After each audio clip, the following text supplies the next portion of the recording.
treasure! Our haven! The Panopticon! Nowhere else but here!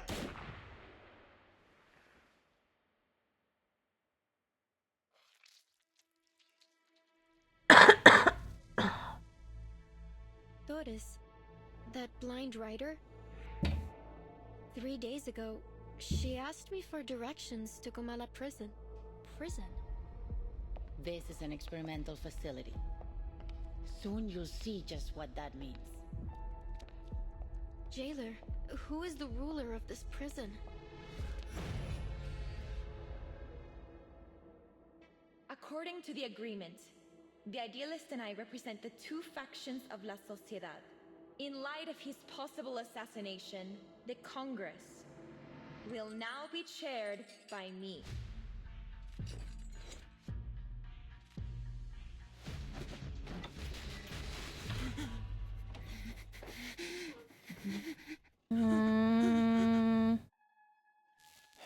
Oh dear.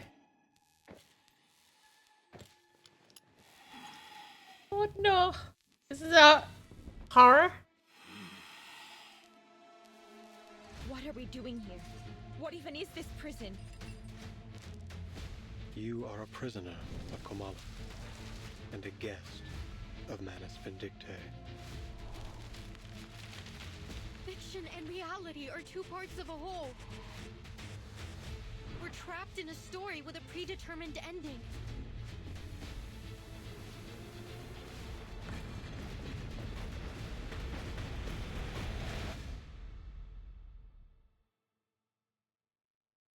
I feel like this is a horror. another another episode of horror in reverse.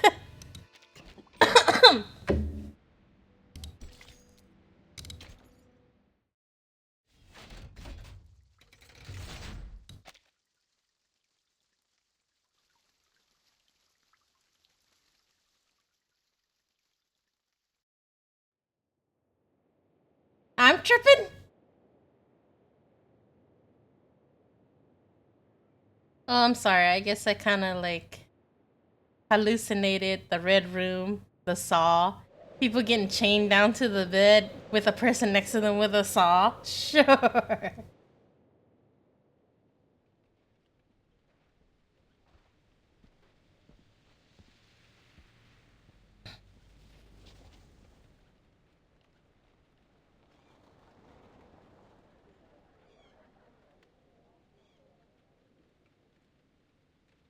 Hace algunos años, trabajé como guardabosques en un campamento en Cuernavaca.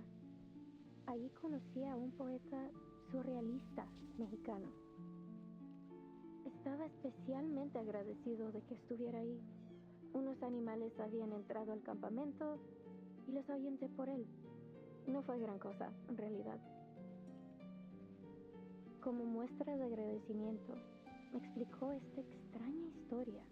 Una que ocurrió en un pueblo del desierto de Sonora, llamado Amalfitano, en 1975. La gente ahí seguía una creencia muy poco ortodoxa, que giraba en torno al dado de Babilonia. Un día, una investigadora con una maleta llegó al pueblo. Vino a estudiar sus costumbres locales, una razón nada sorprendente para que una intelectual erudita apareciera. Hey, Kam. How's my day? It's getting started. How was yours? We're watching another episode of horror today. Probably. How about the K2? Little did she know, Oh, I this see. dusty old town and its peculiar custom would lead her down an entirely unexpected path. Hold on. Sorry to interrupt, Recoleta. Does this researcher have a name? She could be Nora, Joanna, or Teresa. Any name, really. I feel like you want people focusing on this story, not keeping track of who's who. I'm scaring my viewers. Thank you for your advice. What you mean? I feel like you'd be excited. But she isn't a Nora, or a Joanna, or a Teresa. She's just herself. A paracausality researcher. see that look? She's halfway to eating you alive. Face it, Maria. She wouldn't be the Is loca that we so? know if she listened to anyone. Ah, alright. So you didn't like the opening. Fine. I'll come up with something new.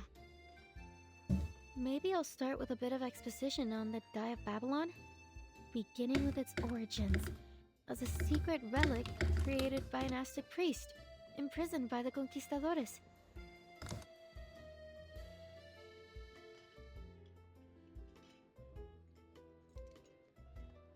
I don't know if that's going to do much, hermana. I'm beginning to think we'll never figure out what you're trying to say with this novel. And, well... and this isn't your fault. Ay, Dios. Just tell her, Maria. We're going back to Buenos Aires. ¿De vuelta a Buenos Aires? ¿De repente? ¿Así? ¿Sin más? Pancho, Maria, what's going on?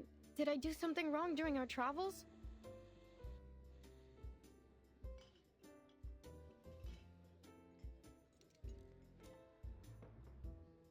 Ah, see. I know what it is. I've bored you with my constant rambling over this novel. No, Recoleta. It's got nothing to do with your novel. Don't you get it? We're flat broke. Why do you think we're stuck here scrubbing tables?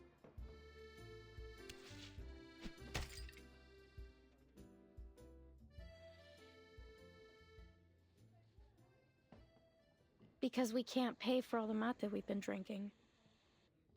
That wasn't a question, Regoleta. We've crossed the continent, crashed the readings of all those prestigious poets, and leave the way a real artist should. And, I admit it, it's been just as amazing as you promised.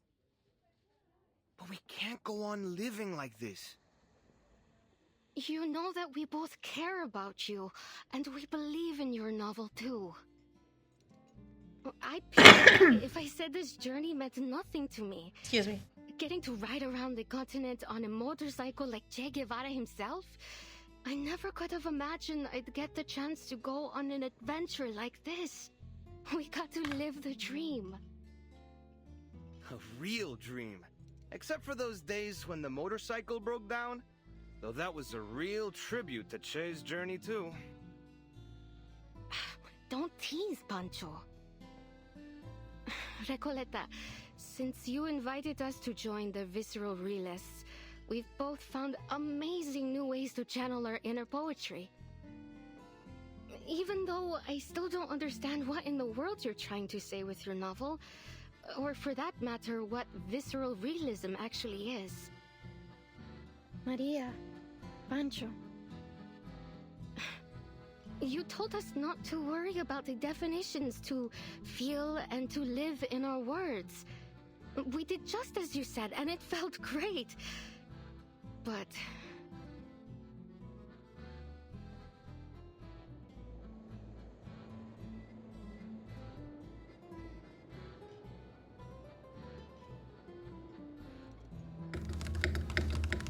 ahora el frío del invierno se instala. Y lo único que parece importante es ese pequeño pueblo ficticio.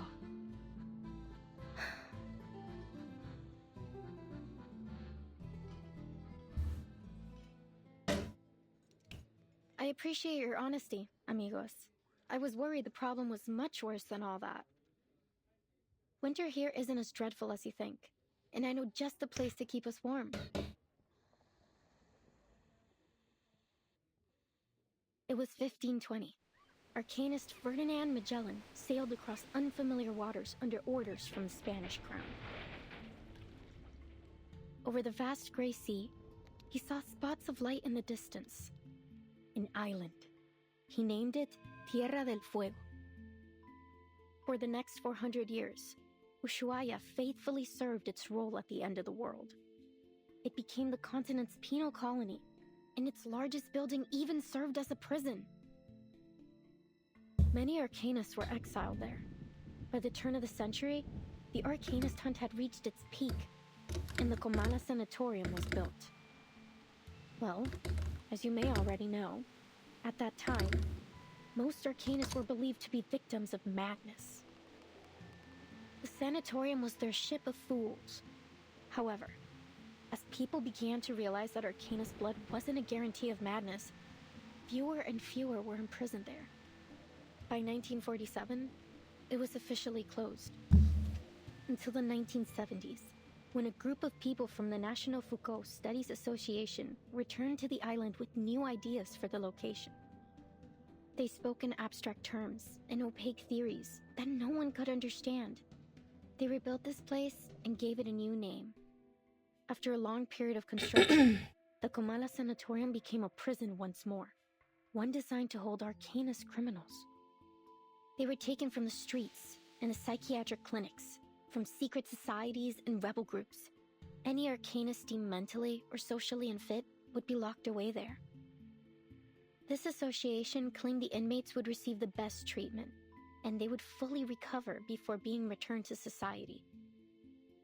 A prison, a medical lab, a sanatorium, call it whatever you want. That is what Comala is today.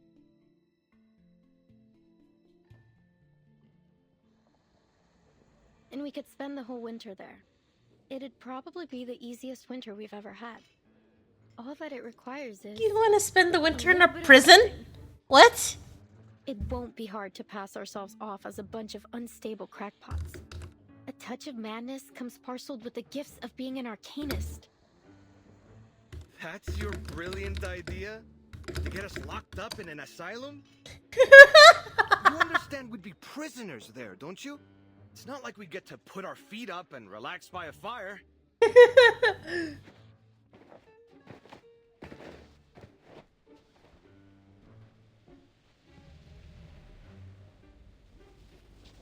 You want to go to jail?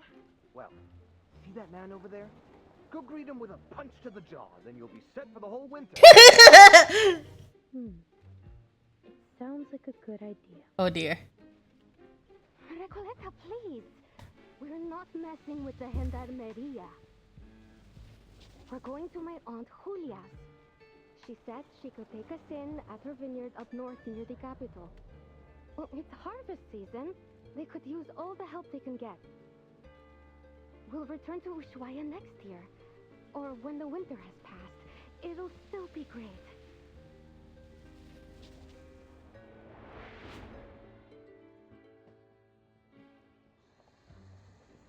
I hear you, amigos. But respectfully, I must turn down your offer.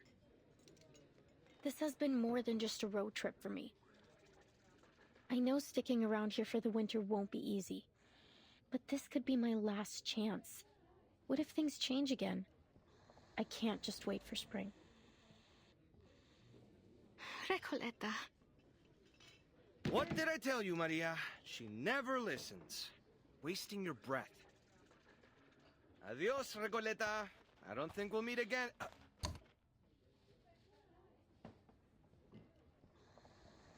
Mierda! Los gendarmes are looking straight at us! What?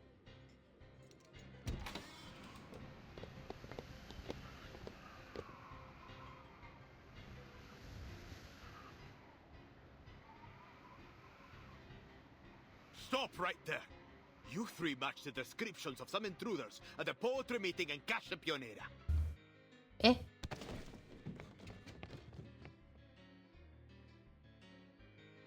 Why did they run?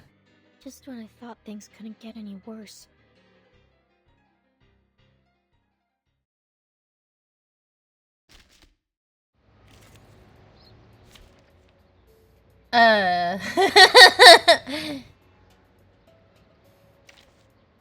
Did I get her already? I don't know.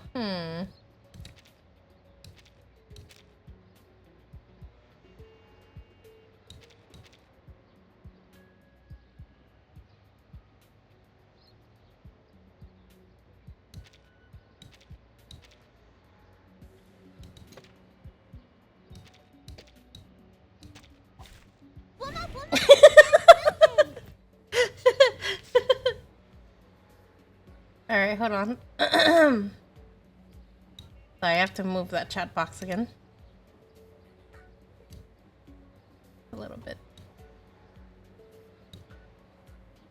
have a character that's too tall, right?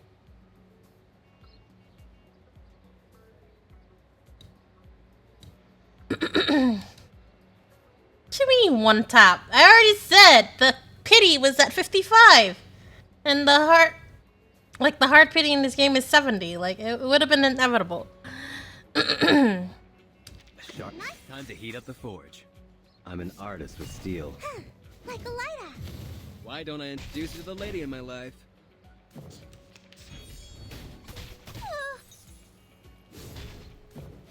Hey, this body's all natural. Sterile. Nice tactic. Seeing stars. Hey! Hey, this body's all natural.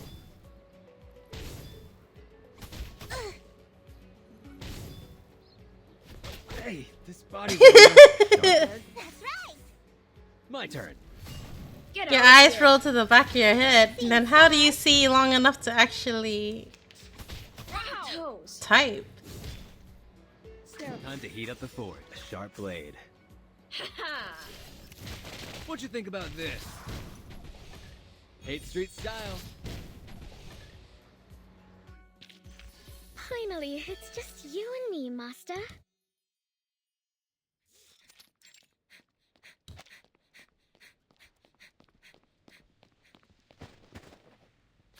No.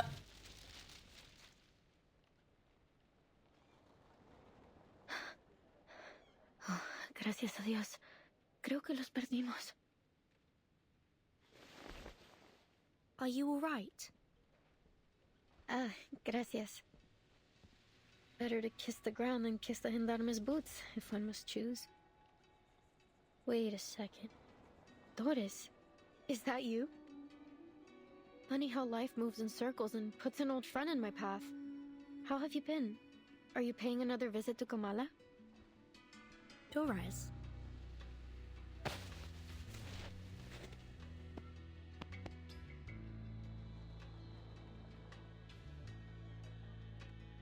Timekeeper, could she mean our Dr. Doris? Was I mistaken? How do you mistaken Doris for Burton? Doris is like taller and she has her eyes covered, right?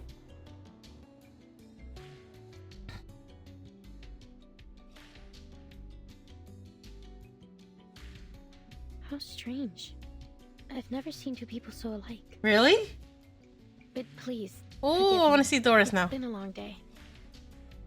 No need to I mean, apologize. again, that is. In fact, the person you just mentioned sounds like someone we're looking for. Could you tell me where you last saw her? Sure, Excuse me. You're not from around here, are you?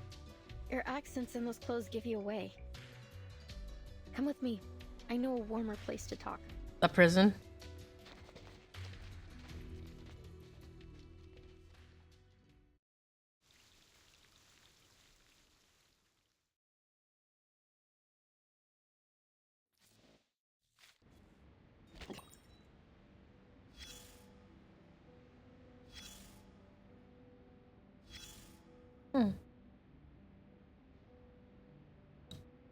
The moment armies start to march, wow, it's a new the world voice. stands still. You fight or fall back, charge forward or run. Those are the only rules on the battlefield. I don't see a start time on this report, nor does it state the reason for or the demands of this war. That's what you think. The scars left on the land may be the most obvious form of destruction, but the true devastation of war is one that develops gradually in the souls of people. You don't? The young writers have all been exiled, sent down a path with no signs to follow and no destination. In dark days of bloody conflict, soldiers often find comfort in scriptures and verses, or in letters from their loved ones. They hold those words close, a fragile piece of home, a brief solace from the roaring of the battlefield. But As they fall one by one, they learn the bitter truth. No destiny awaits them but death. That bitter homesickness still weighing heavy in their hearts. In dreams, maybe. Walking the streets of your hometown, spending a lazy afternoon at the writing desk. Dreams can take you anywhere, but live there too long, and the lines between fiction and reality will blur, and soon you'll never wake up again. Soldiers crawl through trenches, roll in the mud, and charge to their deaths again and again, while words are forever trapped within the confines of poetry, made to live, die, and live again under the golden prophecy. Ugh, I can't stand the way poets talk. Circling ghosts.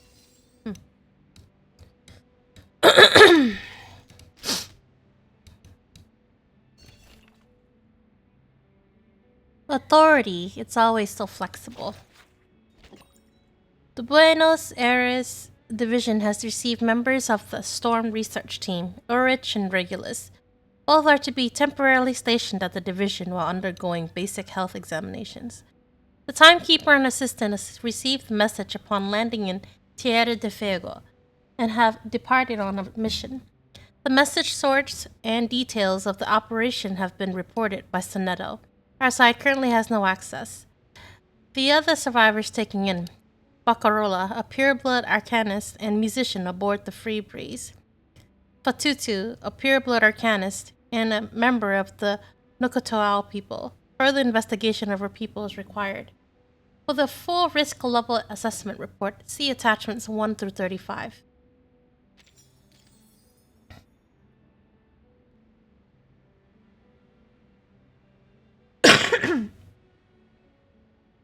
I was quite sure that most of the costumes in the pass, the battle pass or whatever the heck that's called, jukebox, most of them were 5 stars though.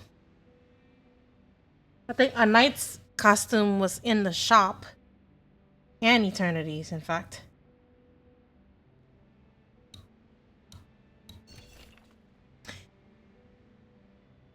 Reports, endless reports. Why are there only ever reports? The Ushuaia port explosion. The tremors from the explosion at the Ushuaia port shook the surroundings for nearly 10 seconds, after which strong winds carried the flames across the dock area. Thick smoke spread for several kilometers. The explosion injured 12 people. Over 200 residents were evacuated, and it took the Navy and Fire Department nearly 6 hours to contain the fire. Unfortunately, key logistic facilities were reduced to ruins. Investigation confirms that the explosion originated from the 3 sources: an oil storage tank and 2 cargo warehouses along the 3rd dock. However, the disproportionate scale of the explosion raises suspicions of arcane skill involvement. It is still unclear whether this incident is related to the Xeno mutiny, and so simultaneous investigations are ongoing into other arcanists and organizations that may be responsible. The hell is this? You call this a report? This is all you're handing in? Panic's already spreading. Do I need to remind you that the Ushuaia is our nearest deep water port? Flames higher than the lighthouse, seawater dyed blood red. This catastrophe is bringing up painful memories of the war from over a decade ago. Our wounds are being torn open in the worst possible way. And after all this time I gave you to investigate, you're just giving me this list of possibilities? A few days ago, people suspected those lunatics locked up in the prison, but what the hell can they even do besides bash their heads against the barbed wire and spout their pathetic rhetoric? Maybe they scribbled out doppelgangers on a pile of backwards poetry, conjured up a few imaginary hot air balloons to float them in the port, and then mowed a ton of bombs from mud and ice? Fat chance! The only thing you've got right was not including them in your list of suspects. Otherwise, I'd have you thrown in that prison alongside them. Somebody's mad. You might have to start playing Dusk now, Because you get Babel skin from it? I don't even have Babel, so I'm not even troubled. Unless that's a time limited thing. Is it time limited?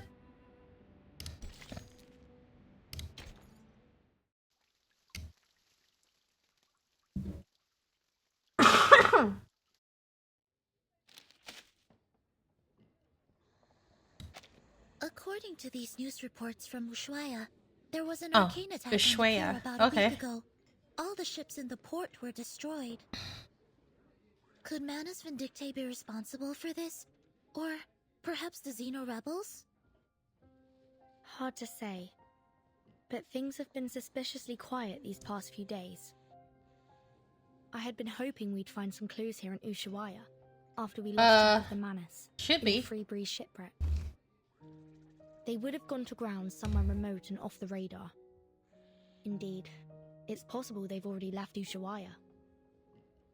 For whatever reason, it seems they haven't been pushing for the storm to happen quite as eagerly as before. I have a strange feeling about it all. They're definitely up to something. For now, it seems our new friend's story lines up with the intel from Moth. It seems the Xeno rebels really did bring Dr. Doraz here. We should see if there's anything more she can tell us. Timekeeper. The Foundation doesn't have any intelligence on Tierra del Fuego. If the Manus really are here, then we'll be on our own. The closest Foundation branch is in Buenos Aires, 3,200 kilometers away.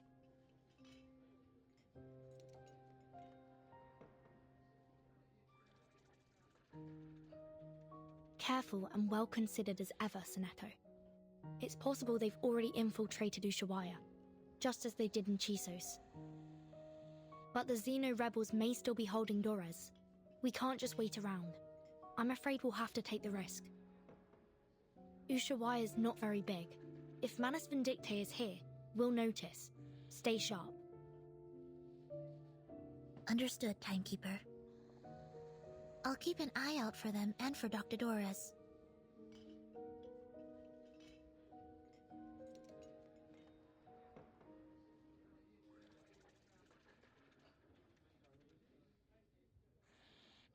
My friends. They're really gone. Why you make it sound like they're dead? Adios, Recoleta. I don't think we'll meet again. So that's all I get? We could have exchanged some farewell poems, read them out loud like we used to, and shed a few bitter tears over our heartfelt goodbyes. Oh boy. But you know what they say. Goodbyes are only a senseless feast of unhappiness. Pardon? Oh, it's nothing. Never mind. Please, sit down. And could we get a pot of mate with mint, please? Thank you.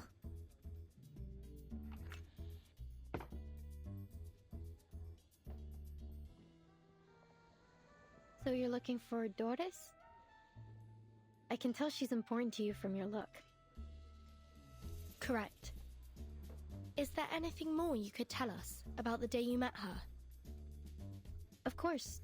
It was one of those gray, overcast afternoons. I had just turned onto Calle Bolivar when I ran into this blind woman on my way to the post office. To be exact, I didn't run into her. She called to me. It felt like a sacred moment in time, like something unworldly. I just stood there, frozen, as she walked up and fixed a loose thread on my sweater. I stared at her until my fingers went numb, and the letter almost slipped out of my hand. Miss, could you tell me what's in that direction? I followed her hand as she pointed forward. Strangely, even though I could see she was blind, I had a feeling that she knew exactly where she was pointing and where she intended to go. That's the way to Comala prison, Señora. Is that where you're headed? I could walk you there if you'd like. Thank you, miss. But I think I've found my way. She held a typewriter.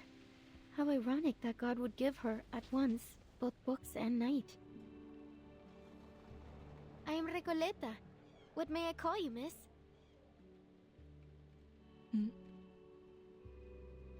I hope you don't mind me asking, Senora.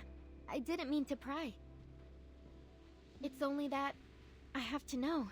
You're a writer too, aren't you? I've been working on a novel and, for some reason, I have this feeling you could be a character in it. Forgive me. I'm just so excited. I really want to remember this moment.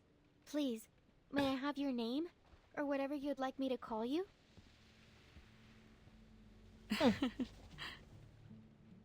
I don't think I'll ever forget her smile. It was soft, kind, almost merciful. And oddly, it felt so ancient. No offense taken, Miss Recoleta. But first, I have a question for you. What does literature mean to you? Sorry? What a question it was. I wasn't expecting anything like it. You're a writer, are you not? And one I sense with purpose. Tell me, where does such powerful motivation come from? Actually, well, I'm not sure, Senora. I have my pursuits and questions, but literature is neither the goal nor the answer to them. Literature is, well, it's just literature. I suppose if I had to define it, I'd say it's a tool. A kindling for fire, or a lens to see through. A means to explore and raise questions from different angles and express our perspectives. And what an interesting perspective you've expressed. I see. But how does literature make you feel? As though I'm a kid looking through a kaleidoscope for the first time. Well, maybe that's not the best way to put it. Perhaps something a little more subtle. Just when I was looking for the right word, she turned away with a little wave, heading toward the prison, her feet crunching over the fine snow. So she must have gone to the prison. When did all of this happen? About 3 days ago. I remember the sun came out for a while that day, and the streets were glistening with melting snow. You've heard of Comala Prison, haven't you?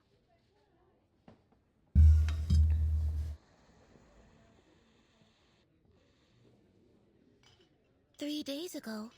Then we may be able to catch up with her there, Timekeeper." You're right. We need to get there as soon as we can. Whoa, amazing. So decisive, assertive. A true show of character. You must be the very archetype of a charismatic leader. What's left to say? Whenever the protagonist has what they want fall into their laps, we're all quick to complain about lazy writers using Deus Ex Machina to keep the story together. So let's not dwell on it.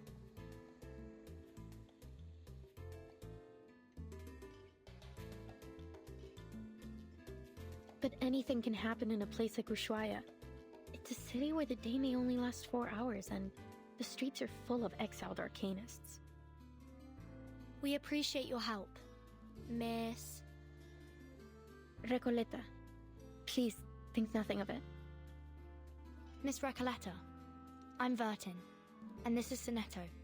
We're investigators from the St. Pavlov Foundation. Pleasure to meet you. Likewise, likewise. Glad that I could help. But listen, ladies.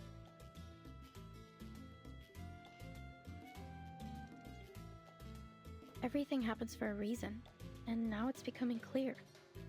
You're going to Comala Prison, and so am I. Maybe it's fate that brought us together. What's your business there? If you don't mind our asking. Oh, it's a writer's mission. But anyway, we're friends now. If you're going to Comala, you'll need someone who knows the way. Do you know the way? Don't tell me she's actually been like been in the prison before for for shelter.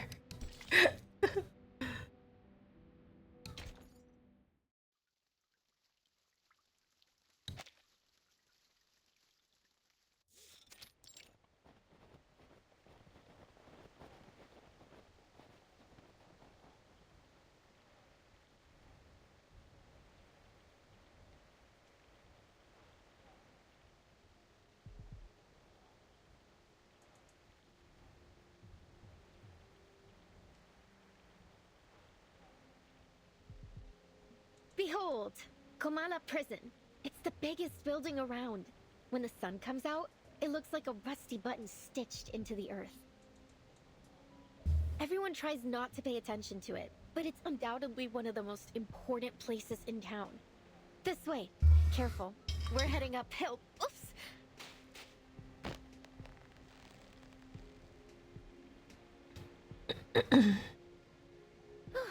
Thanks. So, my new friends, you're from that St. Palominos? St. Pavlov Foundation. And Vertin is the timekeeper there. Ah, very impressive. Sounds all official and polished. Then, I take it you've already got away into the prison?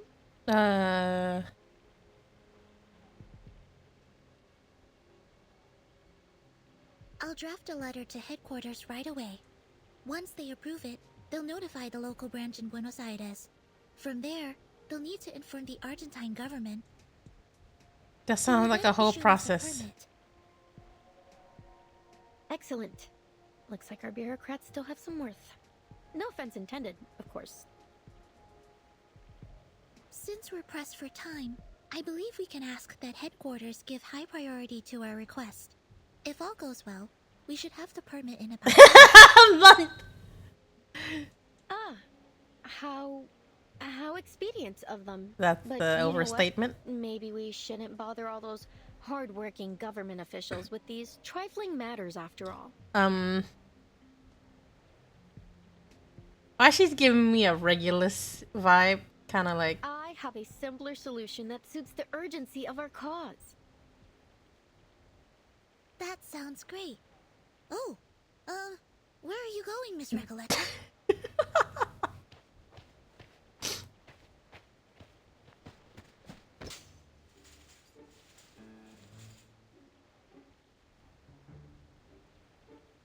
Wait. Isn't that a chain fence? To the other side of the wall, of course. Wait. From Guadalajara to Ushuaia, there has yet to be a wall that could stop me. Didn't they say that there was... Come on, ladies of the Foundation. Soneto, take my hand. I thought it was connected to Recoleta, electricity, please. right? A reckless act like that could have serious consequences. Please come back down. In fact, while the details of our mission are classified, I should warn you it may be dangerous, and we cannot guarantee your safety once we're inside. Perhaps it's in your best interest to return to town. What? That is definitely not in my best interest. What sort of pusillanimous coward would I be if I just abandoned my fated companions here?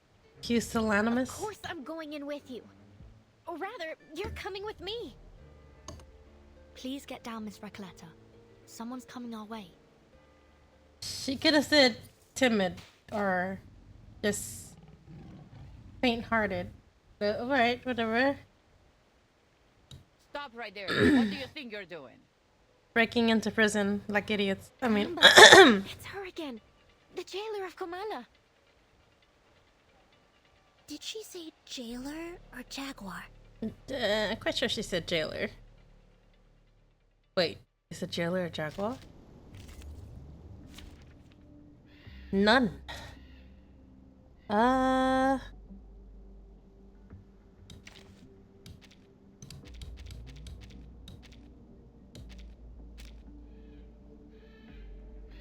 night. Okay, you're going solo. Bye. Take thy sword. Duel with someone fair and square. You're dueling with someone fair and square. Bravo. Never hesitate. Nice move. Oh, petrification. Fight for the unarmed.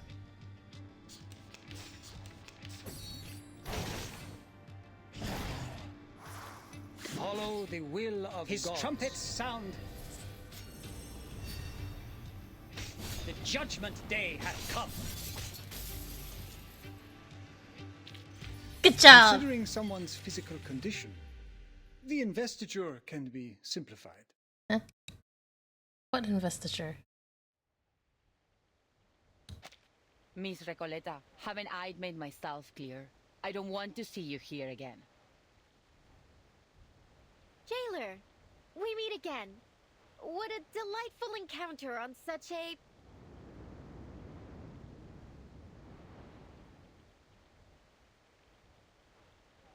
lovely day. Lovely? Would you please just leave this place alone? I'll never understand why a promising young woman like you keeps snooping around a prison. I can't make this any clearer. Trying to break into Comala will do nothing to get you inside, but it will get you into a world of trouble with the Gendarmeria.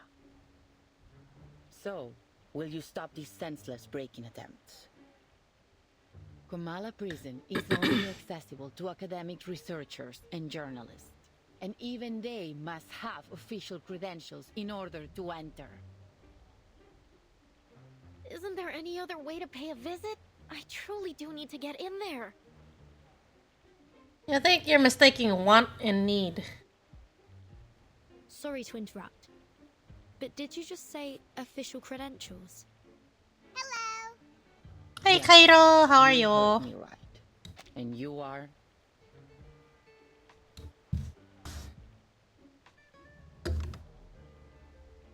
Oops. How are you? How was your day?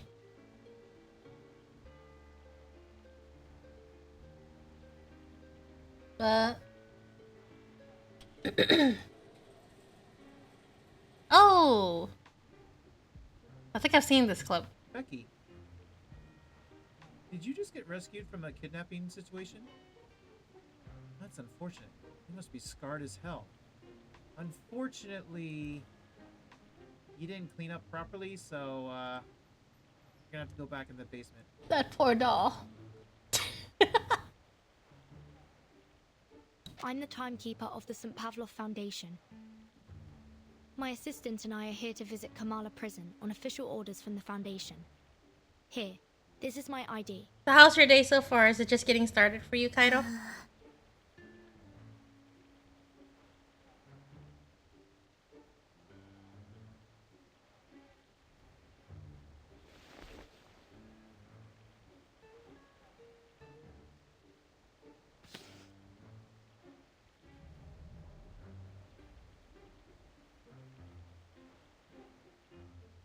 This is indeed legitimate.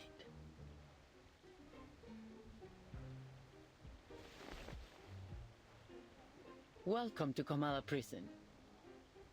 Apologies for my earlier behavior. It's been a while since we've had any official visitors.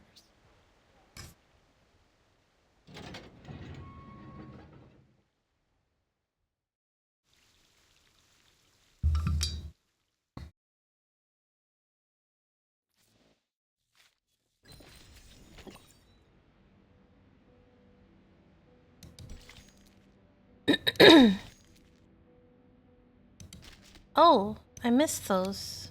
Well, let's play it now, I guess.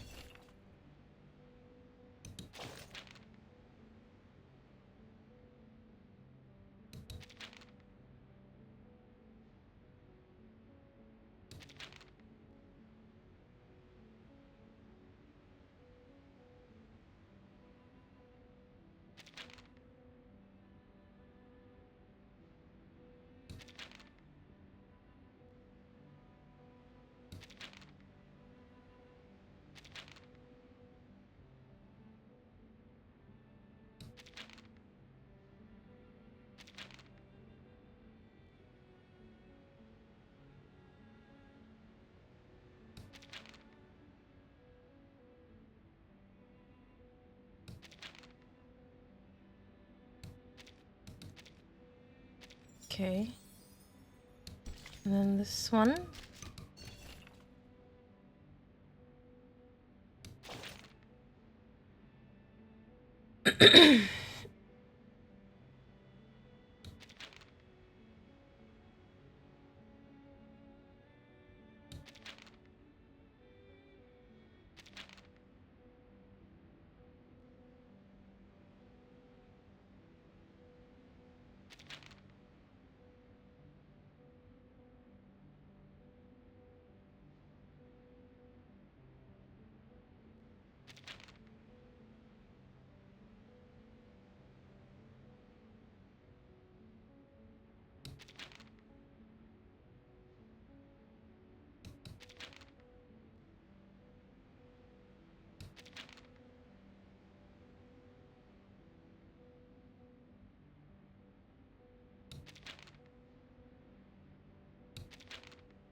Día tras día, la investigadora de paracausalidad se escondía en la naturaleza fuera del pueblo de Amalfitano, estudiando los datos que había recolectado. Una tarde, al anochecer, una voz llamó desde fuera de su cueva. Ella dejó el equipo y las cintas y salió afuera. I'm pretty sure that's typewriter, not her actual handwriting. Frente a su puerta. ¿Qué haces aquí?, preguntó, levantando ambas cejas. Nada sucede en Amalfitano en estos días. El local se presentó como el empleado del banco. Probablemente tenía la cara más amable del lugar. Ojos brillantes, mejillas levantadas, una mandíbula suave. Era una cara llena de esperanza. La investigadora le mostró los espectros que había estado recopilando. He estado recolectando historias sobre el dado, explicó. Quizás ellos contienen la clave para explicar la aleatoriedad que muestra el destino. Ah, eso realmente me intriga, respondió rápidamente el empleado del banco. Me encantaría escuchar todo sobre eso, pero debo irme. No debo llegar tarde al funeral del pescador de dunas. Y con eso se fue. 3 días después, los mismos pasos regresaron a su cueva. ¿Volviste? ¿Cómo has estado? ¿Lograste llegar al funeral?, preguntó. No tengo idea de lo que estás hablando, respondió de manera cortante. No soy el hombre que crees que soy. Su rostro estaba agotado y demacrado, sus ojos hundidos profundamente en huecos vacíos. Era como si toda chispa de vida le hubiera sido arrancada, dejándolo solo con una cáscara vacía. La investigadora insistió que no se había equivocado. Conozco a las personas por su naturaleza más profunda, hasta la sincronización de sus espectros. Nunca me he equivocado antes. Lo que tú digas, el hombre murmuró de manera áspera. No entiendo nada de tus ideas tan elevadas. Solo déjame ir. Ha sido un largo día de pesca y lo único que quiero ahora es desplomarme en mi cama tambaleante. Se alejó con pasos que sonaban exactamente como los del empleado del banco. Wait, you said he was a bank clerk. So how did he end up being a fisherman? As you might have noticed, Miss Burton, this facility isn't just a prison. It's also a research center.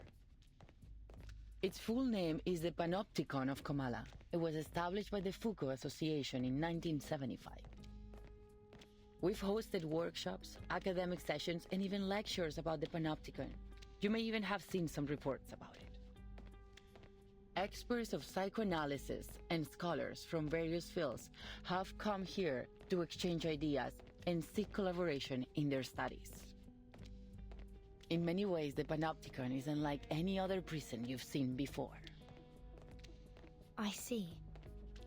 No wonder Miss Recoleta has gone to such lengths to become a part of it.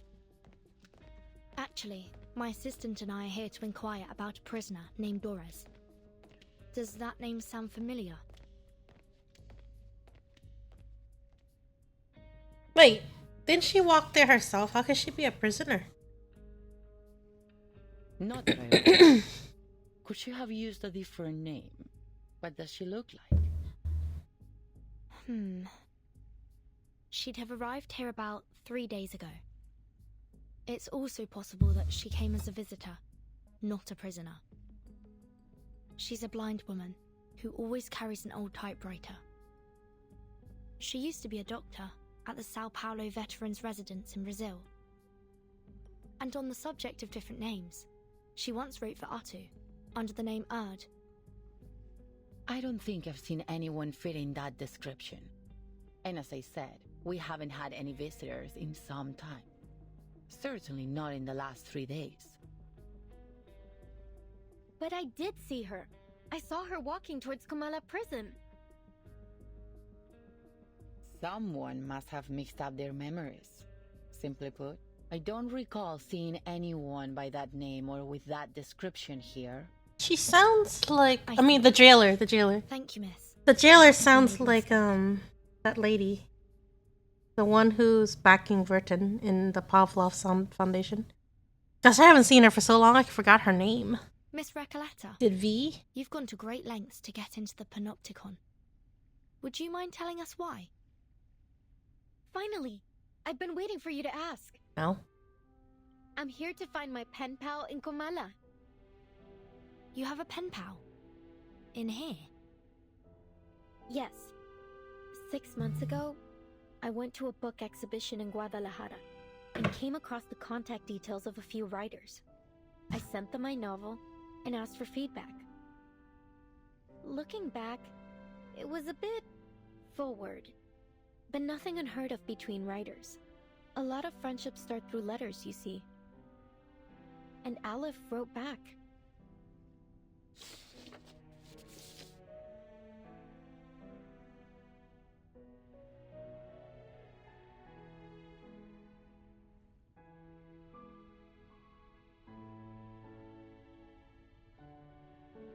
And how much do you know about this pen pal of yours?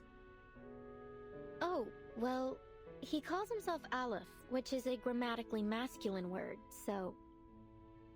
So you assume Aleph is a man?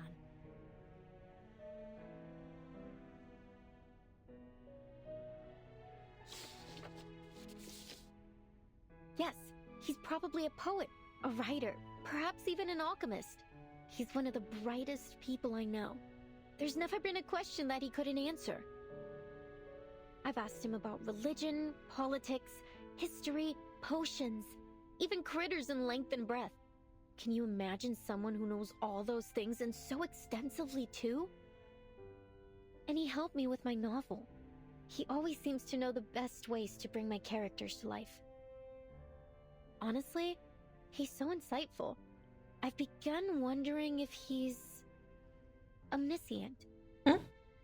With his help, my story grew richer and fuller, like a well-tended plant. Strangely, can't seem to take it any further now. It's as if the roots have been sapped of their strength. I couldn't understand why, so I resolved that I would see him in person to find out.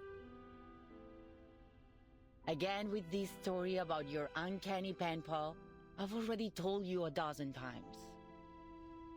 It's all very moving, but it still doesn't justify your actions. Writers experience mental blocks all the time.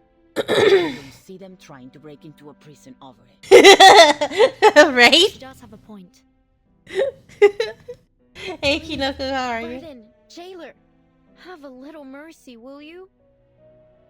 Hold on. I've been meaning to ask. Why are you only calling her jailer? Don't you know her name? Or do you just prefer addressing people by their occupation? Oh, about that.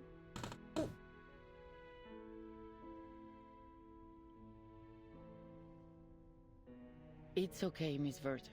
I don't mind being called by my job title. I take pride in what I do.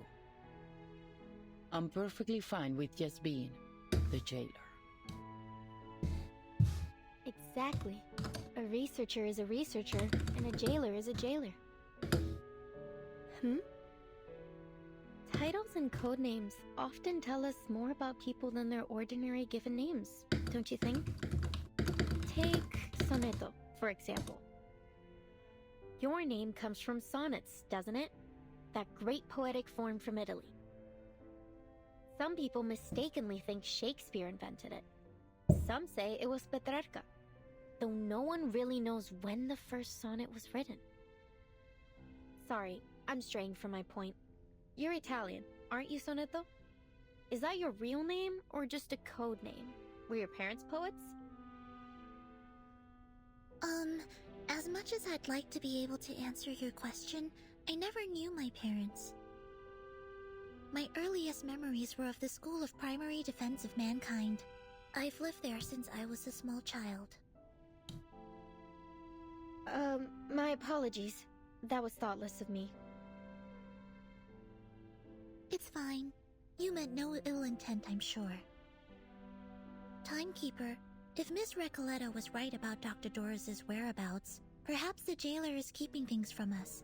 Or perhaps Dr. Doris visited the Panopticon without her knowledge. Either way, we need to do some digging here. I agree. Let's see if we can talk to some of the You're saving for Kiparina. What's so exciting about Kiparina? Is that how you say her name? Ladies, the Kiparina or Caparina? Hall of the Panopticon. This is one of the places where the inmates spend their recreation time. Her BS shield. I see. But what's all that noise?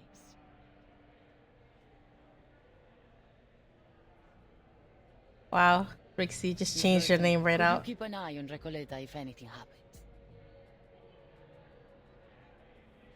So she's like adventuring? Certainly. What do you take me for? I'm not going to run away. That'd be a pretty cheesy way to start a story. Please, just stay close to me.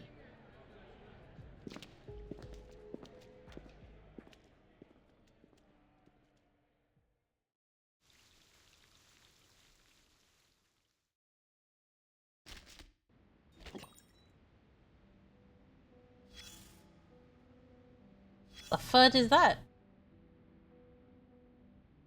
To the pen pal I never met.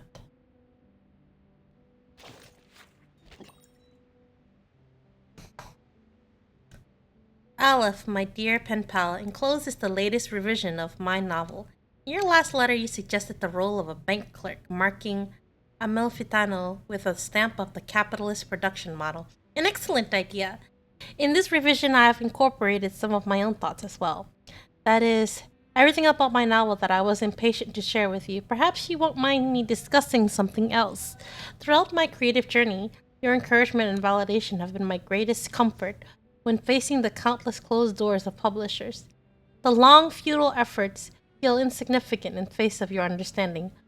Oh, my dear pen pal, I say this sincerely, though I suppose such explanations are unnecessary. Perhaps I do not need to waste more ink describing just how much your letters mean to me.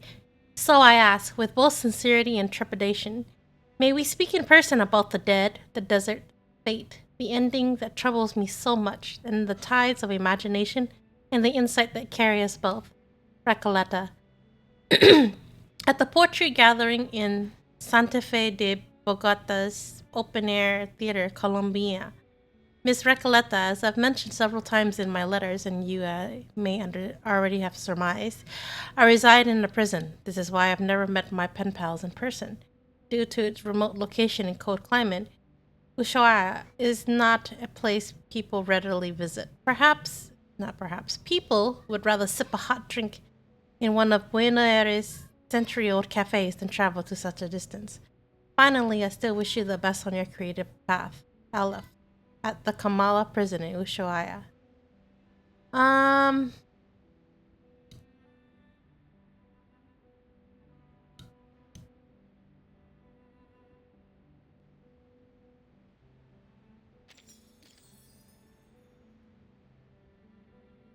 Unpaid. He's unpaid inspiration.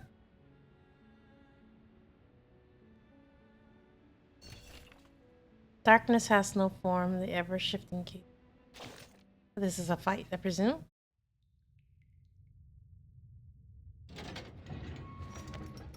Wait, this is different.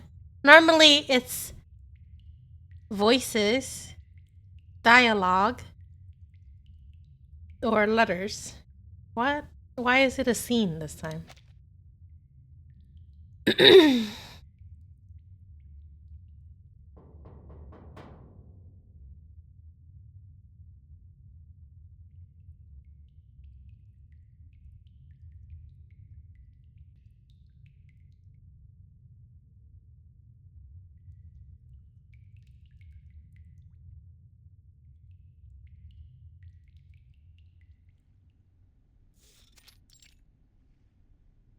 La Sociedad de Poetas de las Américas?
Dolores can't make out any faces at all, but okay.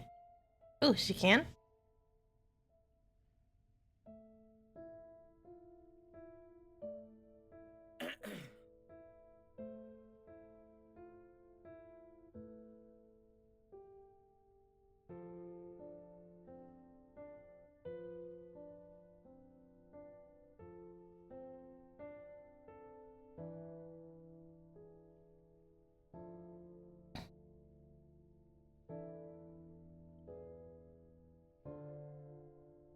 Pardon the interruption, but might I ask?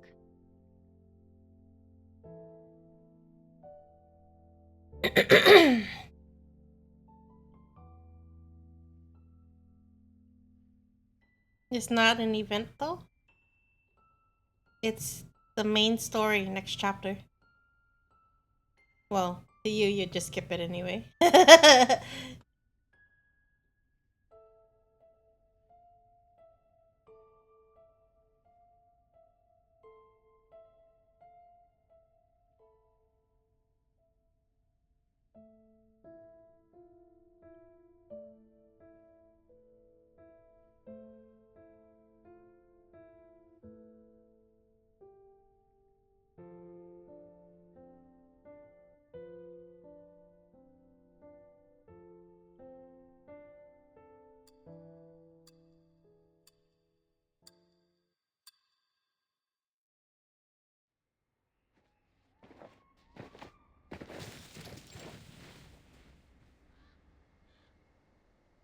She did walk this way.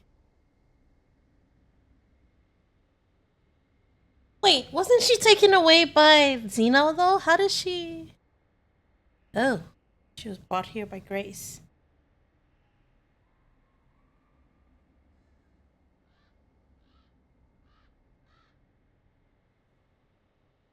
I've come to learn the name of this land. Ushuaia.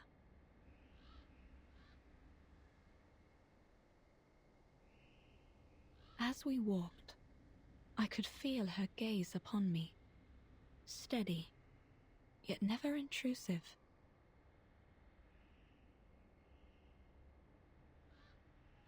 Is there a reason why they don't let her read out the entire dialogue and only half of it?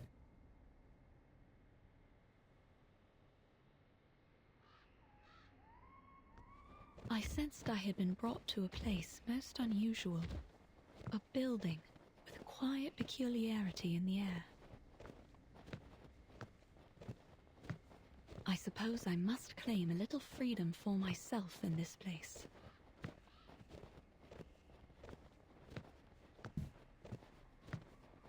I'm sorry for your undue trouble, my diligent friends.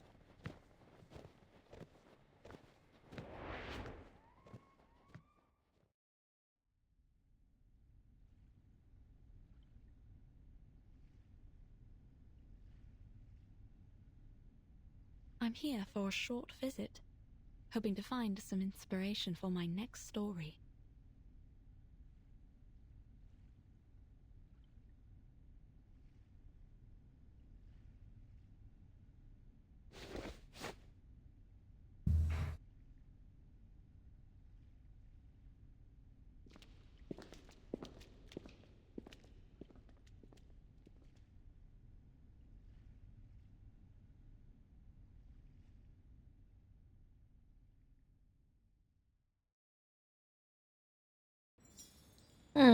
So that was how she arrived there. But wait. Recoleta did not mention seeing her with anyone else, though. She saw her walk alone. But I don't get it. How could she not see Grace and two blobby people? What do you mean I'm muted? I am not. The mic is obviously going off. You sure you don't have my stream muted?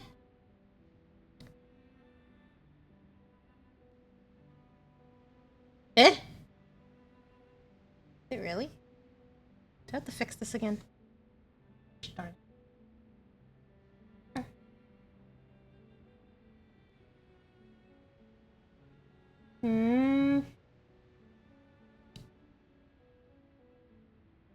On the correct mic. Well, I only have one mic anyway. Your earphones died for a minute? Oh, okay. So you're asking who was captured by Zeno? It was Doris, who we saw just now.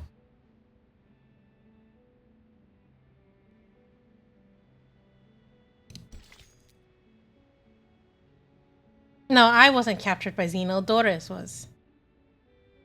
Wait, we're not even on the same page, are we?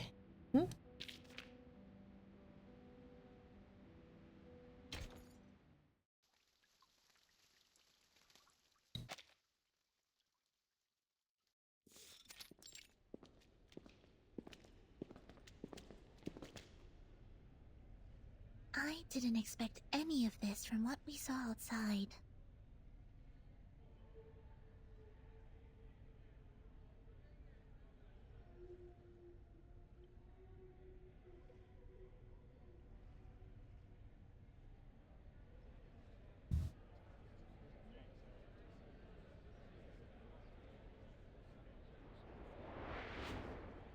Oh, excuse me for a moment. I have duties that I must attend to.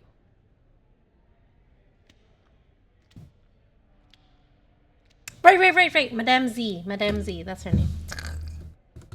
They don't seem intimidated by her at all. She sounds a little bit like Madame Z. Yeah. The voice. They just look like a bunch of artists having a chat in the garden. And the jailer seems to be like a grumpy neighbor coming over to ask them to keep it down.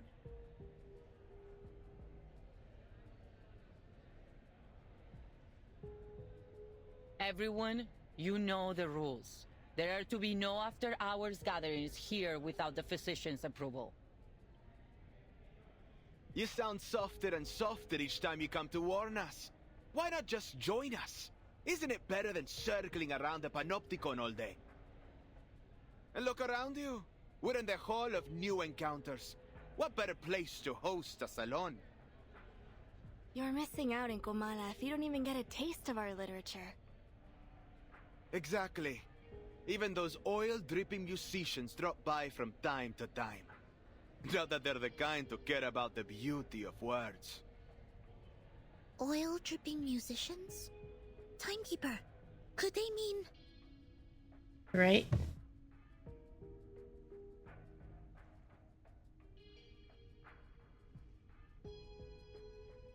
Quiet now, please. The Aediles Salon is about to start.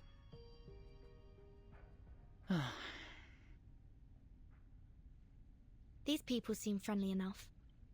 Why don't we see what this is about?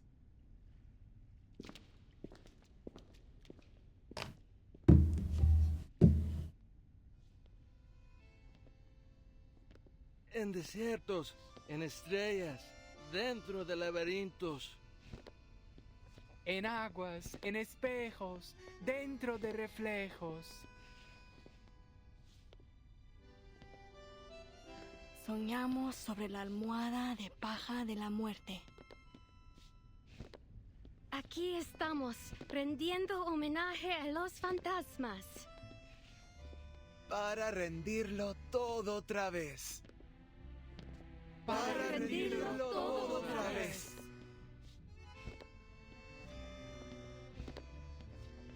My dear friends, we face a difficult truth.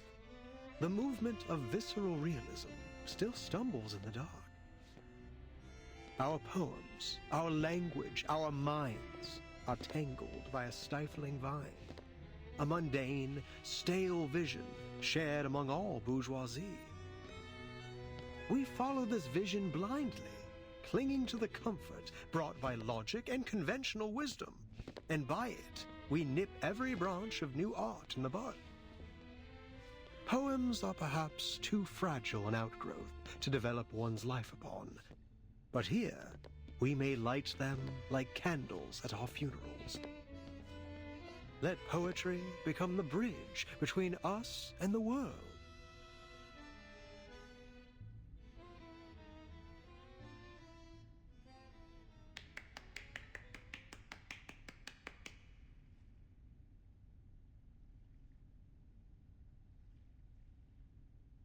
As we come back and forth over the boundaries of life and death, the old obstacles begin to take on a new look. With the eyes of poets, we may see behind them. You're a visceral realist. I can't be mistaken. You must be...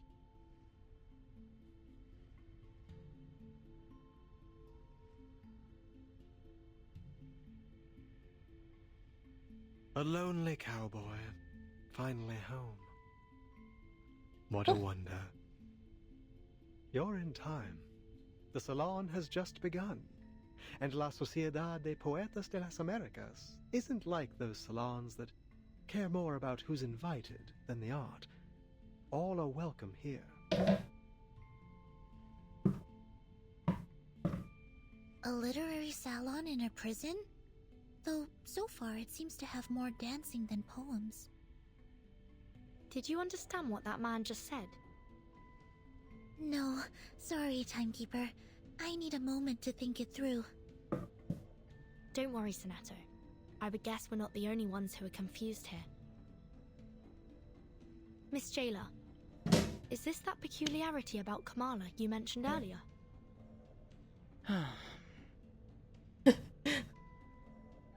She sounds like Nibs with all that sighing. Enough, idealist. You're still an inmate here, and you are walking a very fine line right now. Oh, I'm quite aware of where I am and what lines I tread. This is a prison, the safest place for poets in this part of the continent. One cannot be arrested twice, after all. True.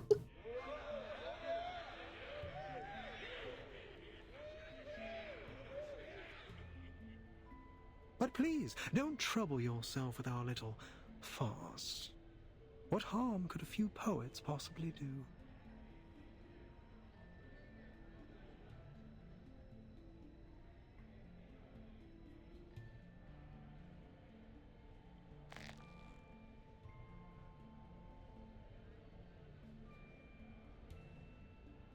Senor Idealist, might I ask you something? Hold on, Recoleta. All forms of communication with the inmates must conform to our regulations. We will need to record the conversation and submit it to higher authorities for review. I have some questions for the gentleman as well, but we're more than willing to follow the rules. I think the person I'm looking for might have attended this literary salon, or at least talked to some of its members. I'd wager she's spoken to that gentleman. That is, if she has been here at all. I see. Go ahead then. Just watch the time.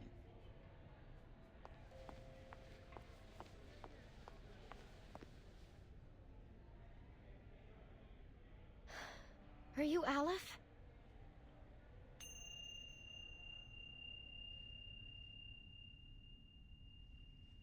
Who rang the bell? Oh, another visitor looking for Aleph. So you know him? Naturally, but I'm not obliged to speak of him to one who does not, stranger.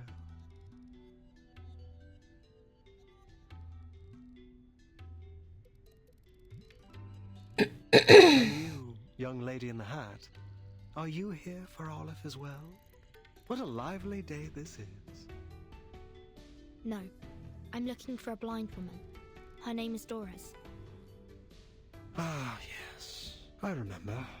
Her writing was impeccable, like an exquisite crocodile skin handbag in a shop window. Elegant, yet condescending. Do you know where she is now? I'm not able to keep track of every inmate here, miss. Perhaps you should ask those who have seen everything from above. Through the glass, where the scrutinizing eyes of power look down on us. The jailers? Eyes?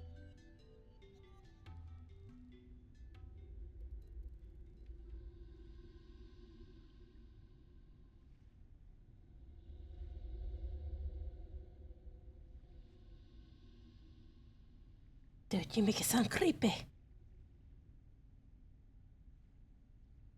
Have you taken your medicine today, idealist? I'm feeling marvelous. Me? Today I require no help from them. I've warned you. It's unwise to act against the physician's orders.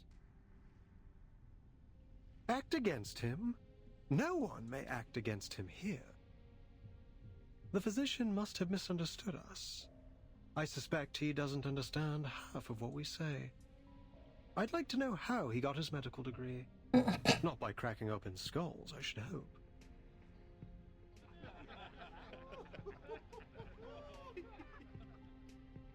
What a pity, jailer.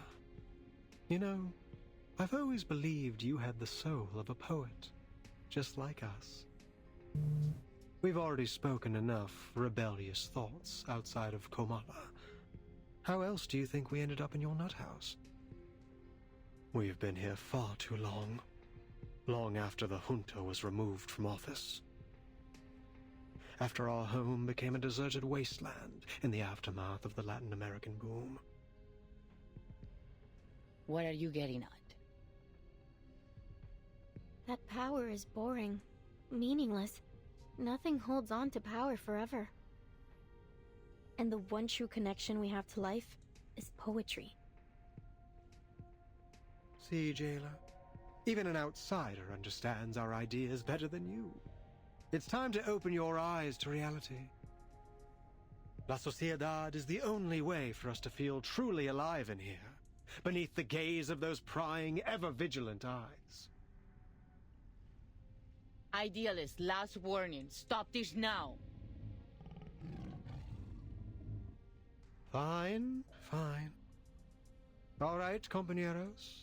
Sadly, the salon must come to an end, as our jailer insists.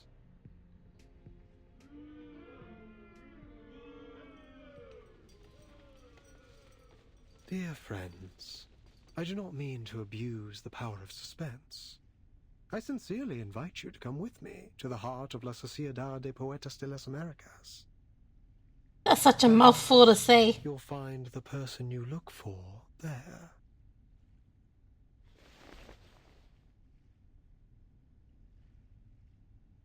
We'd love to. Only if that's okay with you, Miss Jailer. I suppose that's all right. You're already here. We can call it part of your tour, but please, ladies, take none of their rumblings seriously. Thank you, Jailer. Please, follow me.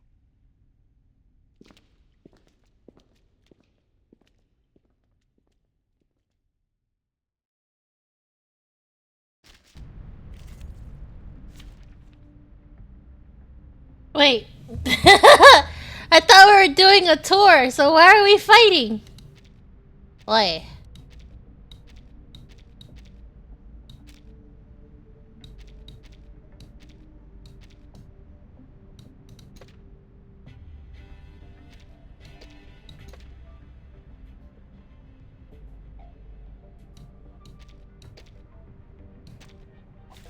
What interesting accident Sticks! We're fighting with sticks!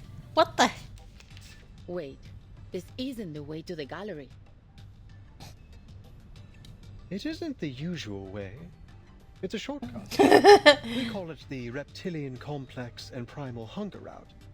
Much faster than the limbic system and postmodern anxiety route, let me tell you. Wait, what? But this passageway has long been abandoned, and entries prohibited. It's extremely dangerous too. Relax, Jailer. No one, not even you, knows this prison better than I. But, Timekeeper, I think we've just gone in a circle.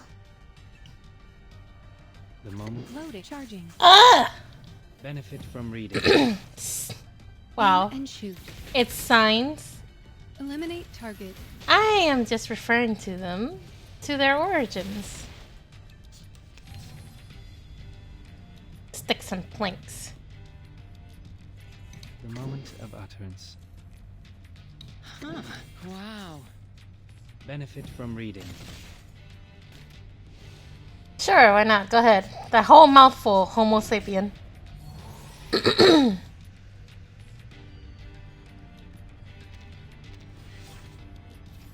I could tell, like, Kinoko's super bored. The moment of silence. Loading. Charging. Benefit from reading. Faraday's miracle.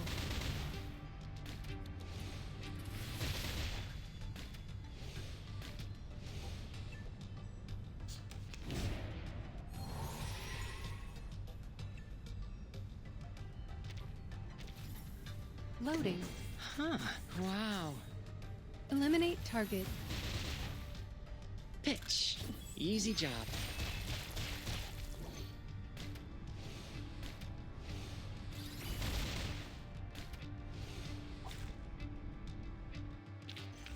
And now to return to my long-term mission. Rest. What was the point of that battle again?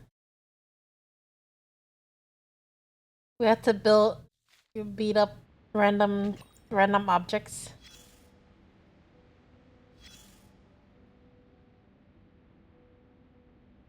Let's take a step back. Pull you out of that whirlwind of passion and dreams. If you want to make the best call, you need to zero in on what really matters. So what's your take on that big speech? A sudden explosion that shook Latin American literary circles about 30 years ago. It was destructive, but also gave rise to new life. Lucky for us, we don't have to worry about shell shock in the literary world. It's not about knowing literature. Any soldier with little experience can deliver a status report. All right. Eyes on the map. As we speak, ships are lined up on the Spanish coast.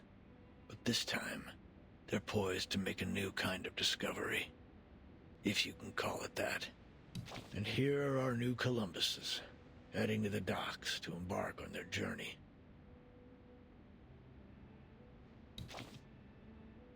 Carmen and Carlos, the driving force behind this literary feast between Spain and Latin America. Carmen, with an eye for opportunity and a mind for business, sought out the continent's literary gems and secured generous publishing deals for them. Carlos, with his deep understanding of market dynamics, brought these works to the eyes of the European public. Then, a golden era began. It all kicked off with a scandal at a military academy. And soon, the entire world was captivated by the story of a baby with a pig's tail from a faraway land. But we mustn't forget the writers themselves. Fuentes, a towering figure of the Spanish-speaking world, and Cortázar, the writer ever seeing through the eyes of a child. And of course, Mario and Gabo, key players in this literary revolution, will forever be etched in the annals of history. They corresponded regularly, always expressing deep admiration for each other's work. Excuse me. In fact, one even wrote a doctoral thesis on the other. Ah, friendship. It was, but no matter how explosive the boom was, it couldn't escape its fleeting nature. With the second imprisonment and self-criticism of a Cuban poet, in came an inexplicable right hook, and bang, silence. The military junta had gripped the poets' throats. The verse of the pioneers was cut off, their voices no longer heard. The bond between two generations was broken, and for the younger of the two, the silence was intolerable. They looked for a new theme, a new idea, a new voice, a new method to speak on their disappointment, their horror, and their anger. And they became the new guerrillas.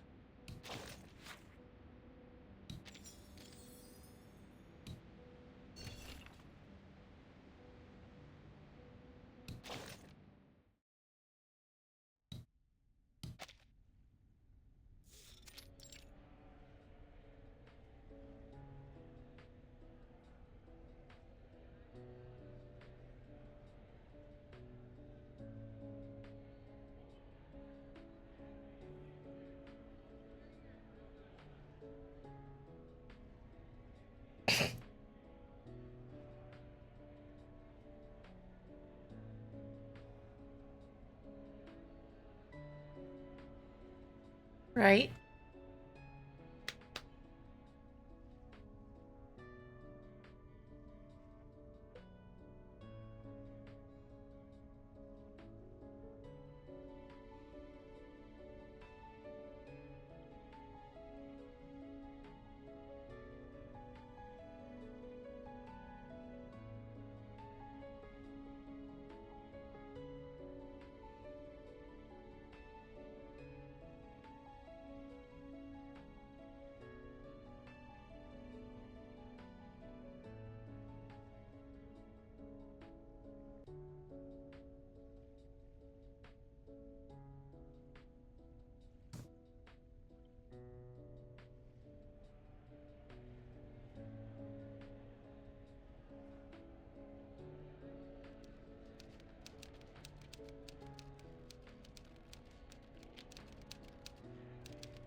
Mr. Idealist entrusted me with hosting the literature salon.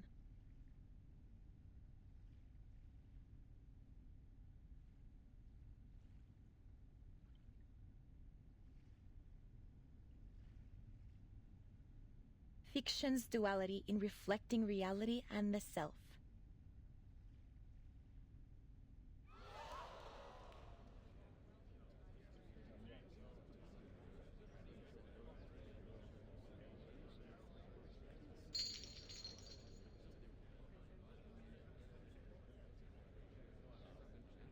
Like-minded fellows, aspiring writers.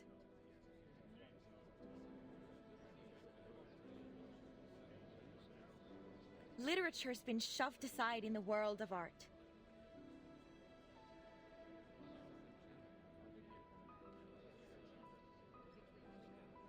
What is left for us to do?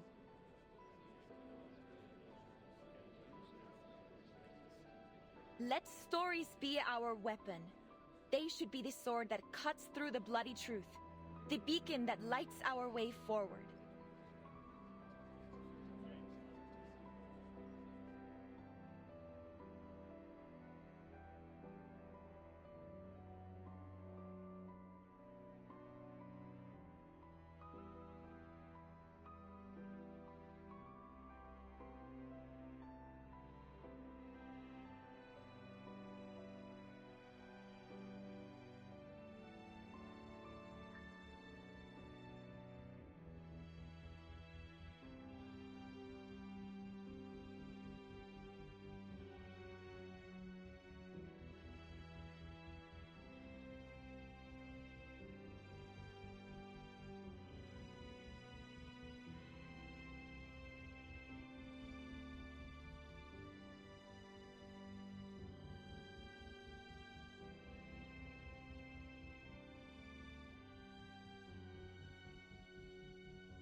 Hey!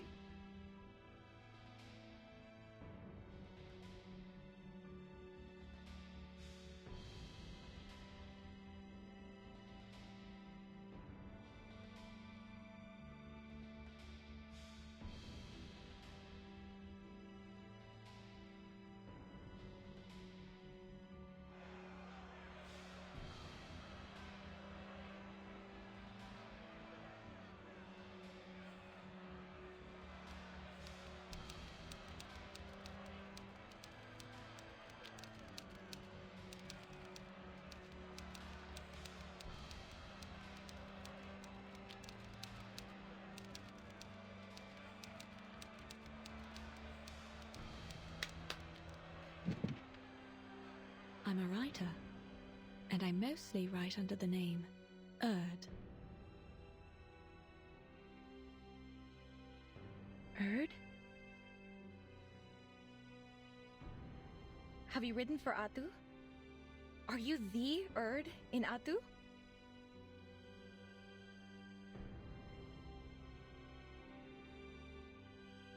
It's an important part of my visit to hear all the ideas and opinions, if you'll pardon my intrusion.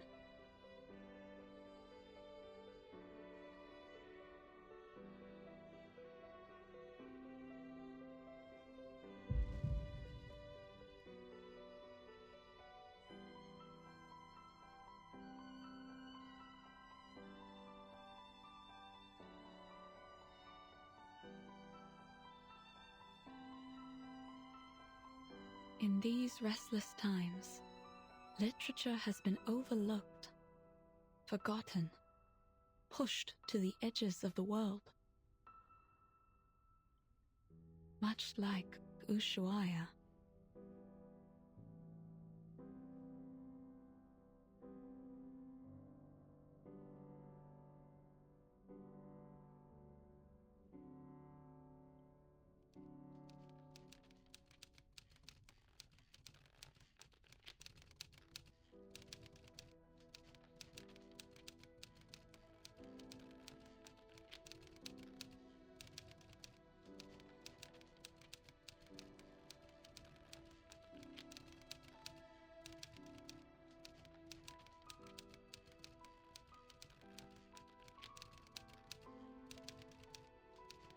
Okay, phone call over.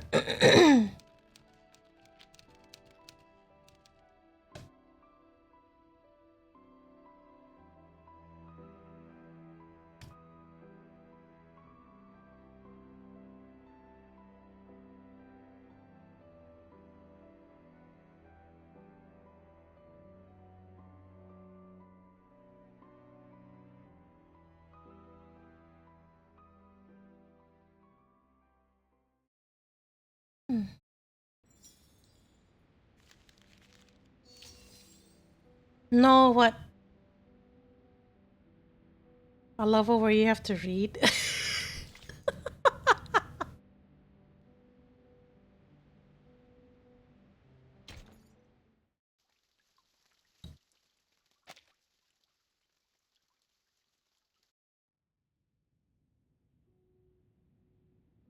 La investigadora se despierta en su cueva en la duna, que le parecía tan vacía como una tumba. Era poco antes del amanecer. Montones de cintas habían ocupado su espacio vital, apilándose una y otra vez. Cada uno de estos carretes giratorios hablaba de historias sobre esa cabaña con techo azul.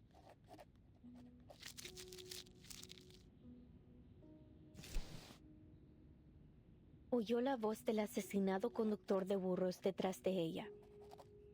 Oigo a todos ellos, las risas y las voces de generaciones pasadas, como hojas secas atrapadas en las grietas de viejas paredes, crujiendo solo cuando el viento sopla otra vez. No pondría un pie en esa casa si fuera tú. El mendigo al lado de la puerta también habló. Duermo en el porche cada noche. Cada mañana una luz tenue brilla a través de la ventana, pero nadie sale nunca por esa puerta, y nadie ha entrado nunca. Luego la voz del empleado del banco. Es la historia del alter ego. Esa casa debe haber estado llena de deudas que nadie reclamaría.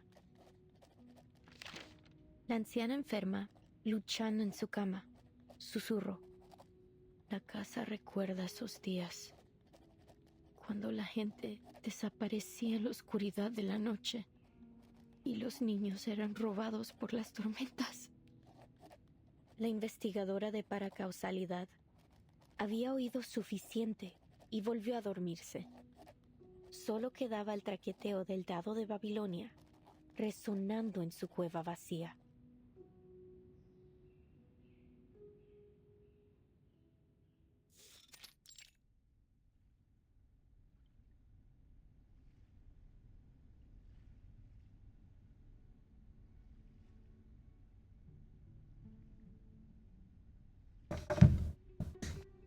I've always wanted to use the element of fantasy to better establish our theme. And I was right. Now the stage is captivating, the timing is perfect, and the audience is ideally placed. Only one imperfect element remains in the scene. The creator, who hasn't stepped away from his creation. No. There's another thing.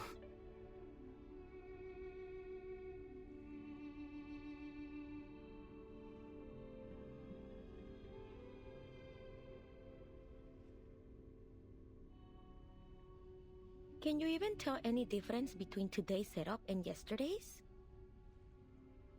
Seriously, Roberta? That's a rude question. Well, I can't see one either, but you should never judge art by how much it changes in a day. It's a creative process. Why don't they actually use his name? We might be standing at the edge of the world, but art has no boundaries. We have to show him our support. Easy for you to say. He's been tinkering and tweaking for over 3 months. Even if the idealist himself entrusted him with this exhibition, he can still be wrong sometimes. This gallery is turning into a dump. Estoy viendo fantasmas, todos con las mismas caras, García. Demasiados. Es fácil perderse en ellos.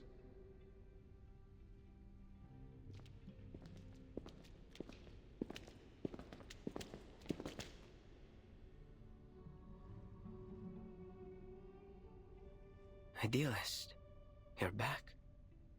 Are these new recruits for La Sociedad? You must have had a very successful day. It is good to see you, Garcia.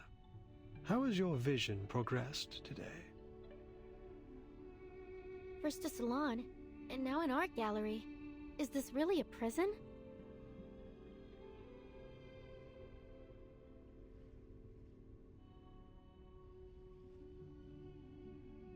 As you can see, I've strived to push the element of fantasy in my work so that it might reach perfection.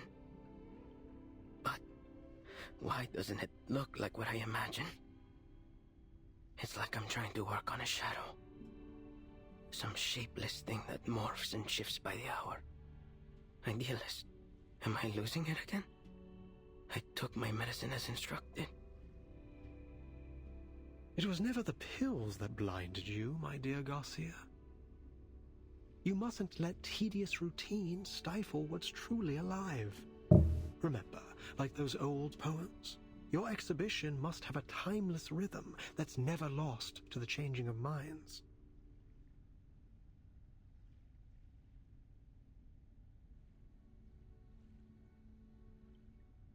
Sorry, maybe I'm just not getting it.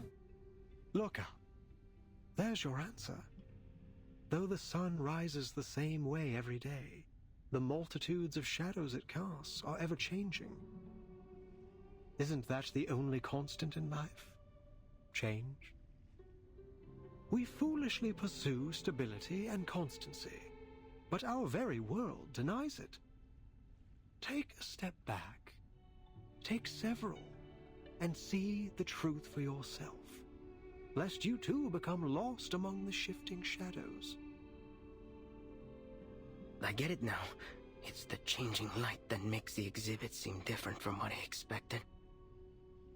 I shouldn't waste my time on freezing things in one perfect moment. Instead, I need to embrace change as it comes. I don't know how to thank you. I won't let you down. I must complete this exhibition. Complete my alter ego.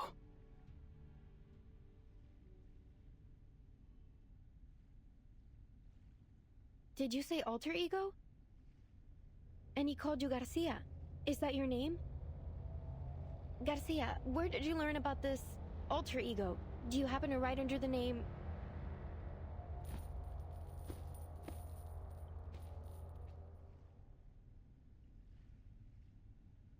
Please, Recoleta, give our artist some space. Can't you see? He's already returned to his own time and space. He can't hear a thing you say. He's right. Garcia is deep in his own head now. He won't hear a thing until he's done with whatever he has to do. Even if the floor were to collapse out under us, I think he will be left standing in the air without even noticing. Pardon me then.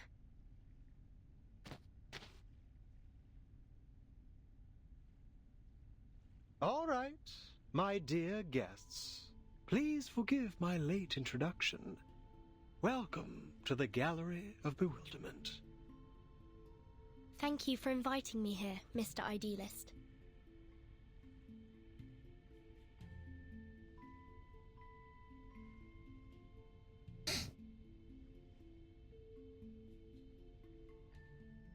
I imagine you're curious about what we do here in the heart of La Sociedad de Poetas de las Americas. We're putting together a magazine, a collection of poems from Kamala, our very own Casa de las Americas. ¿Casa de las Américas?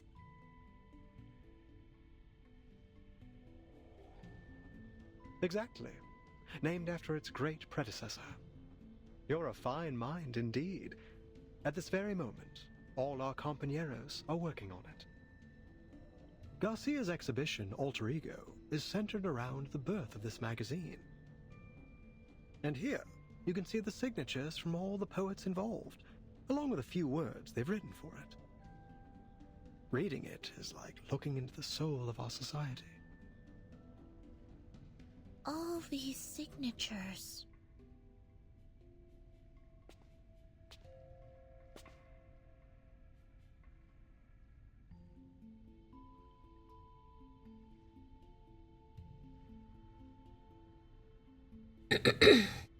Timekeeper, here! It's Dr. Doris' pseudonym, Erd. Then she was here.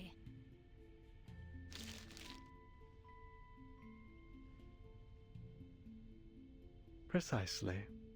She used to be one of us, and still is, if I may correct myself. You can ask around here. Maybe some of our members know where she went. Don't we all miss the familiar faces of old friends?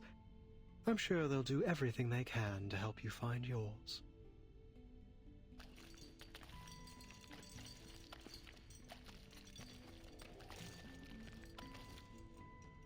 Mr. Idealist, I finished my short story. It's called Weightlessness. It drifts around the subject like a sheep floating in space. The readers can start anywhere in the story, or read it in any order they like. And please take a look at my piece off limits! Every word that has been forbidden is either erased or replaced with symbols. It's a one-of-a-kind jarring experience. And I finished a new paragraph. Just wrote it today.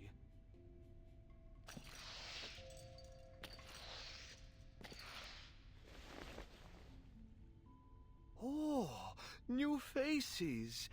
Welcome.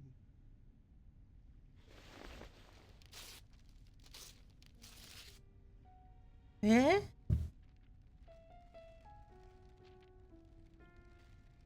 What blank?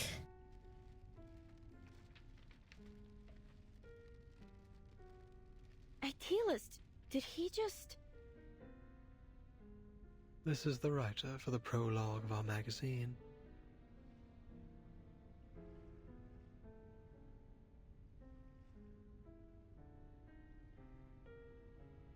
The prologue consists of a 2,000-line poem and an introduction that is written in 86 languages to avoid misinterpretation. It represents every second we spend here. Naturally, the arrival of new members disrupts its structure, and so we must begin again from scratch. So he just tore it all up like that because he thought we were joining? With all due respect, isn't this a little excessive? Heaven knows I'm not one to judge. I've torn up plenty of writing for my novel. Please, pay it no mind. It may not be an easy task, but he's doing his part. Destruction is hard, but more necessary than you think. Without it, we'd all be stuck in a still and stagnant pond, with all the smells that entail. This all sounds very complicated. When will your magazine be finished then? Forgive me, but I'm not sure what a floating sheet, a jarring reading experience, and all this constant rewriting are meant to express.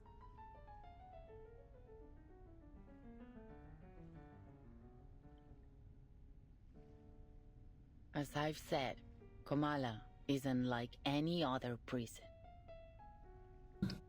Miss Jailer, do you mean... This place also serves as a research center, and the prisoners here, for all they claim, are not just poets. They are arcanist criminals, and each one of them has been diagnosed as mentally ill.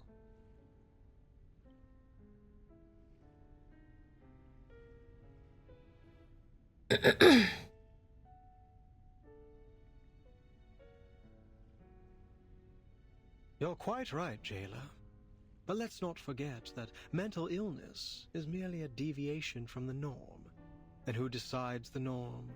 You, the physician, or the ones outside these walls? We've been exiled here by the standards of our time, deprived of our roles in the outside world. So please, as we agreed before, I ask you not to interfere with the affairs of La Sociedad. These people are visitors, not your new recruits. But should we not hear their thoughts first?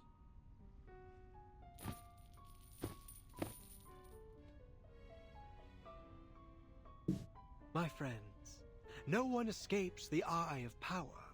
We must resist. Stand with us. Pick up your pen and take poetry as your shield before it is too late. Idealist, power. I admire your fight, but I came here with a different goal.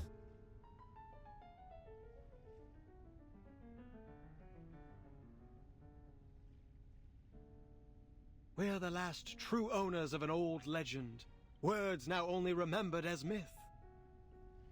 We must stay on the path of literature until I find that transcendental solution. What is it, To invent an idiom that is generic, yet precise. My poem will be written in this language, leaving no room for doubt or misinterpretation. How blessed is a man with infallible memory. He holds the finer details of each object within him, more vivid than anyone else. In the end, he'll have all the answers, if time allows him. Doesn't that make you happy though, Kinoko? Something you can't cheese for once. I thought you liked the challenge. Sweet tongue, sister, howls, hermaphrodite, tango. Random words. The whole city in the nut house. Wait, what? Timekeeper, look over there. Isn't that the prologue writer? There's something off about him. Please, Timekeeper, stay away from him. What's happening? Idealist, Pablo's having another episode. Multiples of us. You make reality sick. Nee?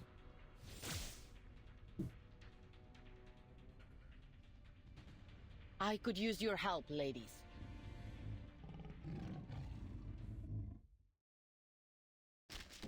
How did she manage to be a jailer here if she needs outside help?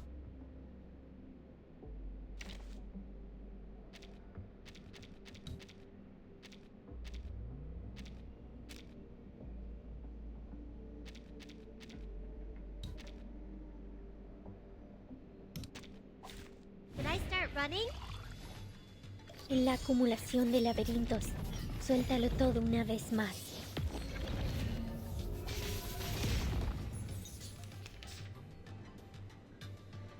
Did she just go off even though it wasn't on auto? Yeah. This conch should do. Oh look. I guess I have no control over her. Oh wait.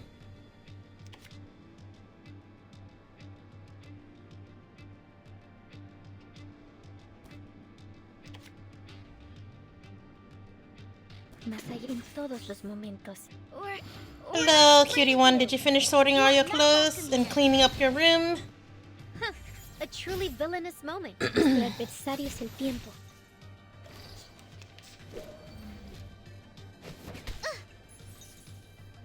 He just threw his writing at me.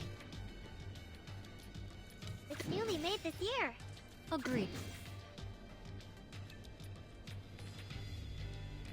Más allá del concepto mundano del tiempo. This conch should do.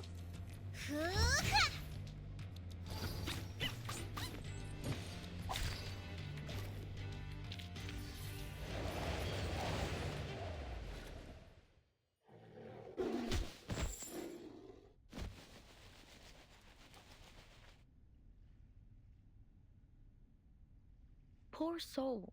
I'll bring him to bed.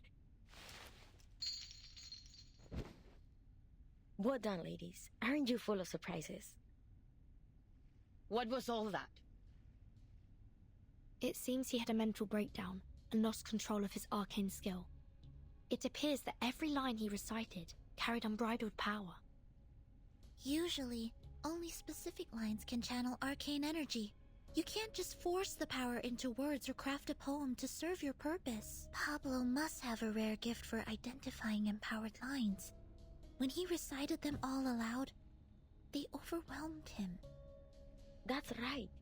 He's a genius who writes the tides of emotion, just like Arthur Rimbaud. We always keep a close eye on him to make sure he doesn't recite anything while reading or writing.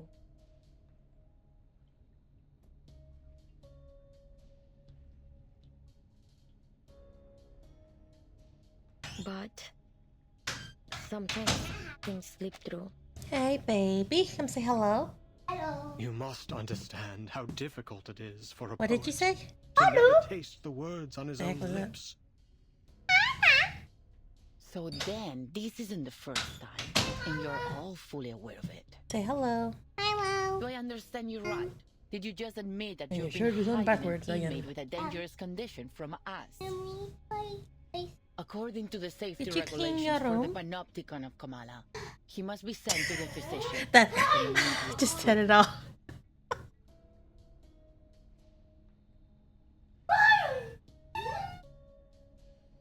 No, wait. We can explain. He's doing fine. We know how to help him. This was just an accident. We got distracted by the new members. We won't be handing him over to the physician. No true writer would allow their mind, the most sacred palace of their thoughts, to be opened up to that cold-hearted, ignorant butcher. Even one who believes their inspiration flows from a source beyond the mere substance of a brain would refuse it.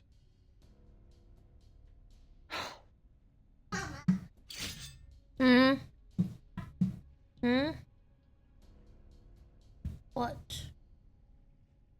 Speak. Can I put on face mask? Where's your mask? Is that what you're looking for?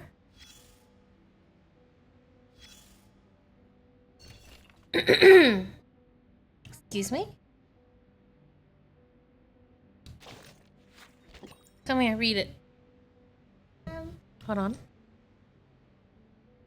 and now the refuse Gus the outside world, spending a field in even a field day since isn't make feel that reason they are here. Basically, they are here is precisely. Precisely.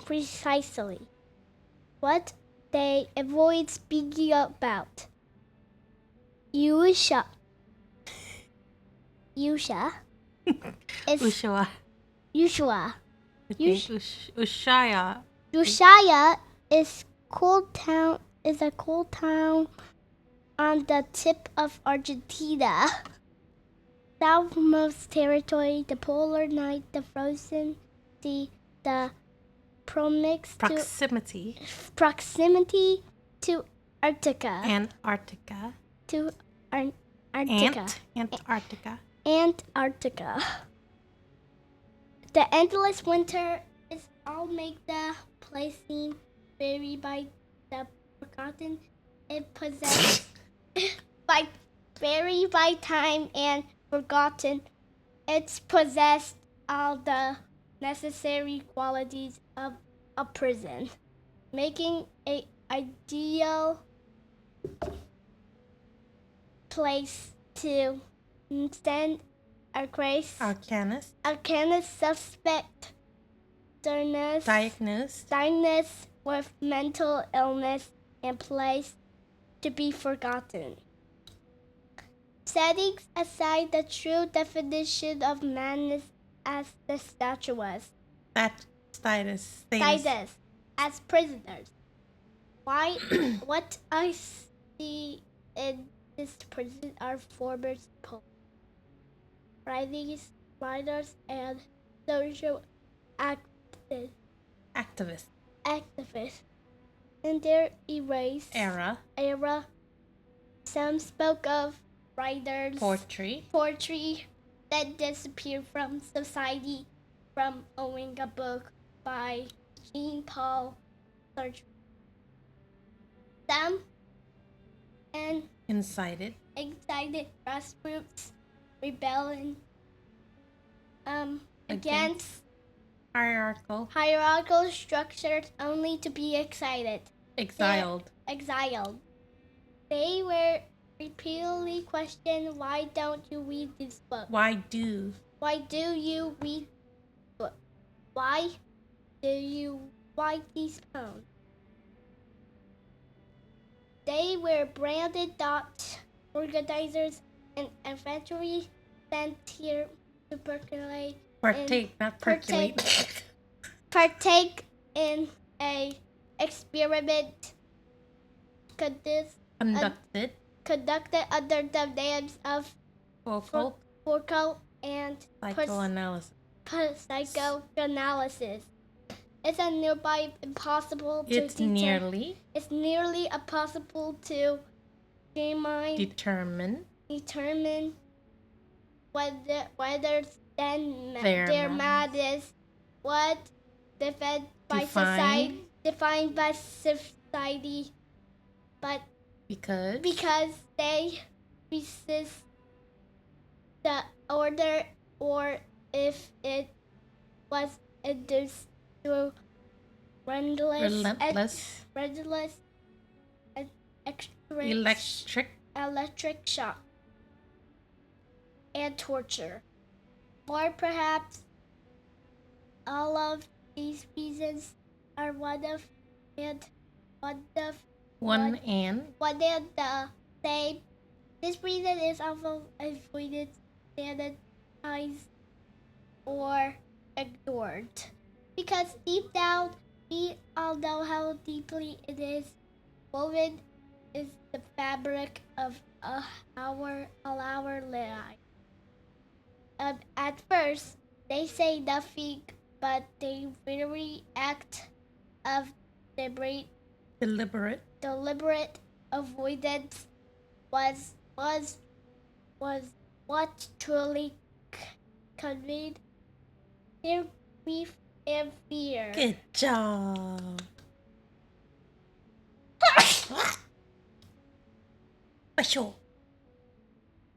Why am I torturing my kids? Aw, did I torture you? Did you want to read it or you didn't want to read it? You want a face mask? Okay, fine. Hold on. Making them read lore.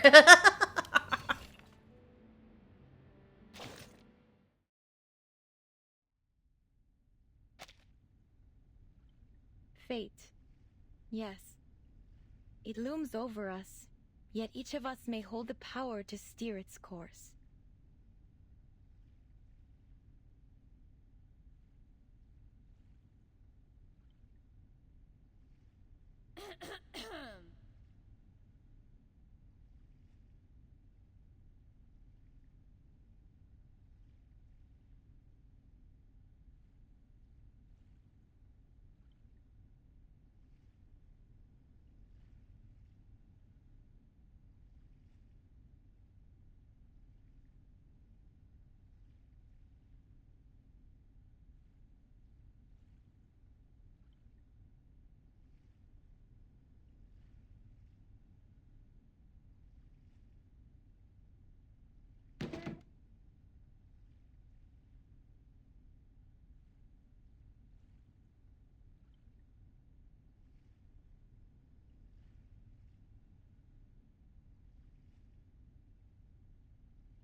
Because nobody asked, probably?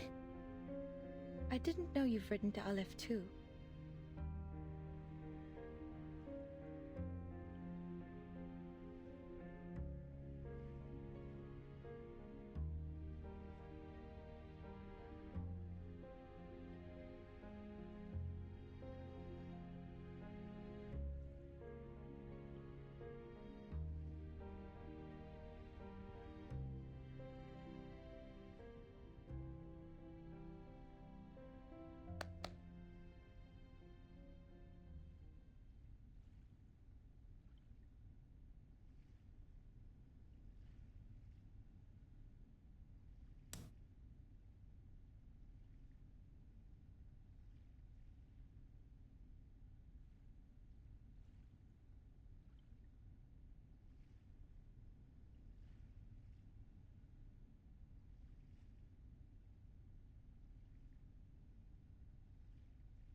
Aleph.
I'm truly flattered by your invitation. I'd be delighted to join the Poetry Society. But might I trouble you with one question, Mr. Idealist?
Oh, did Cutie 3 say hello yet? Come here. I told you to lay down. I was gonna fall off. This is a serious violation of the rules. I'll have to report this to the physician, and all of your treatments will need to be reassessed. Until a new treatment plan is in place, all members of La Sociedad are confined to their cells without any of their usual privileges.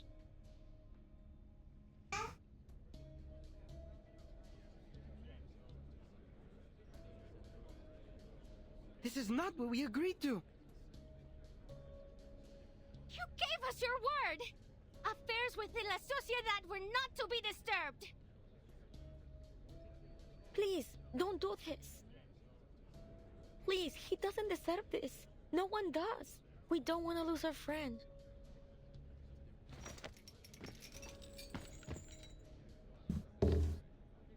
Please, Senora. I swear it won't happen again. I'll take the medicine on time as instructed. I promise I won't hurt anyone. I'm sorry, Mr. Pablo, but rules are rules. Before you take this poor man from his friends, may I ask you something?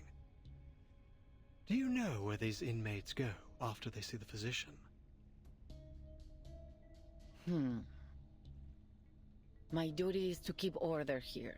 What happens beyond these walls is not my concern. Perhaps they've recovered from the physician's treatment and were returned to society.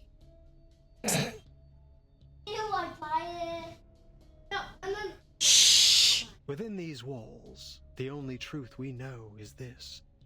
No one returns from the clinic of the physician of Kamala. Are you certain this treatment they received is really a cure? Pablo is harmless. He's just a writer who has a talent for finding words in poems. That's all. Please, let him stay. We'll look after him. He can have our share of the medicine. We'll keep him in check. But this doesn't conform to our regulations. Still as arrogant as ever, idealist. One day, you'll get us all killed.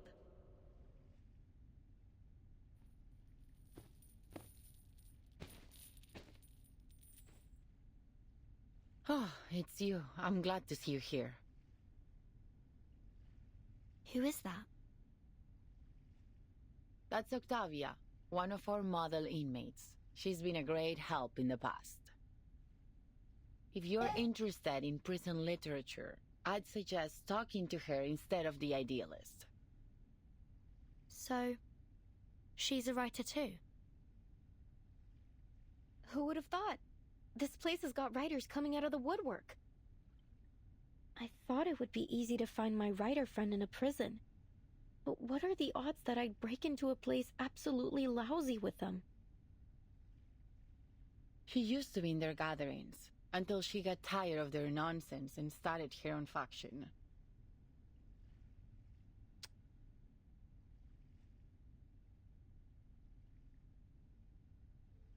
What are you doing here, Octavia? Haven't you heard? The era of chieftains, ghosts, and plantation stories is over. Visceral realism is the future. And has this brilliant visceral realism helped you finish any of these poems? What a waste of time. I'm not interested in your movement or arguing with you. I just walked by and happened to witness another episode of your brutal arrogance. And I'm not about to just stand aside and watch you repeat your mistakes. I'm taking Pablo to the physician. Care to lend a hand, Miss Jailer? Does she have a hand to lend? Mind our own business. Are you breaking our agreement? No one will be allowed to erase a word from our poems.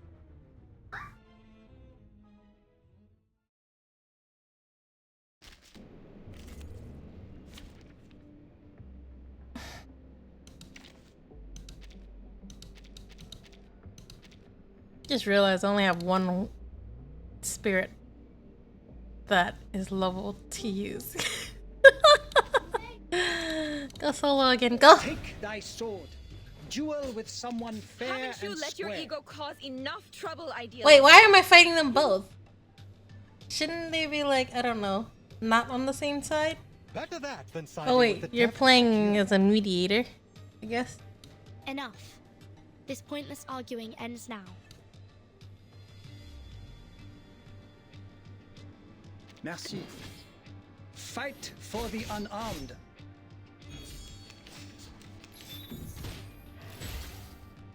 Brave.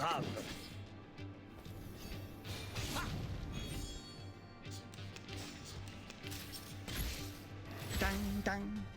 Follow the will of His God. trumpets sound. The judgment day hath come. Considering someone's physical condition, the investiture can be simplified.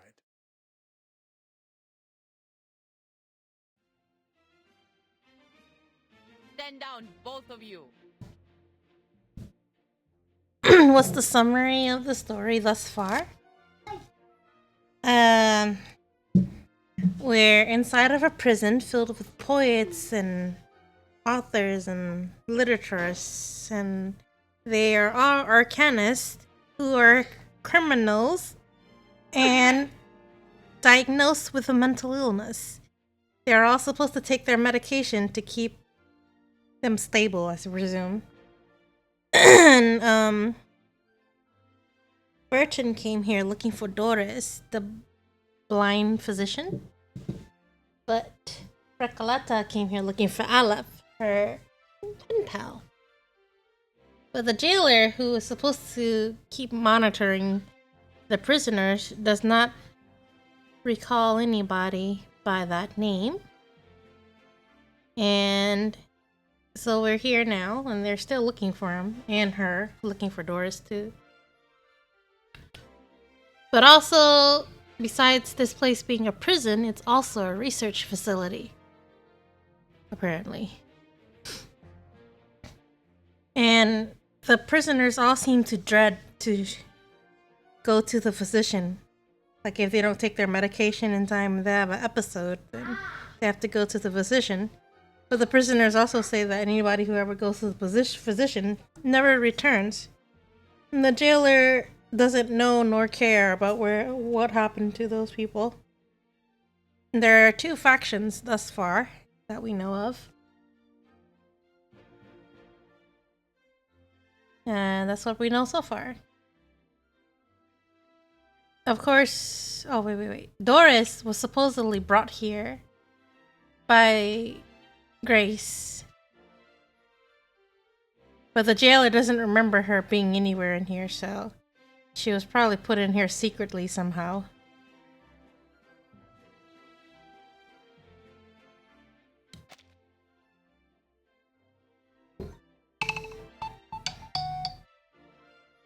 Come here, cutie 3. I pity your followers. To be led by such a reckless megalomaniac. Do you even think about the consequences of your actions?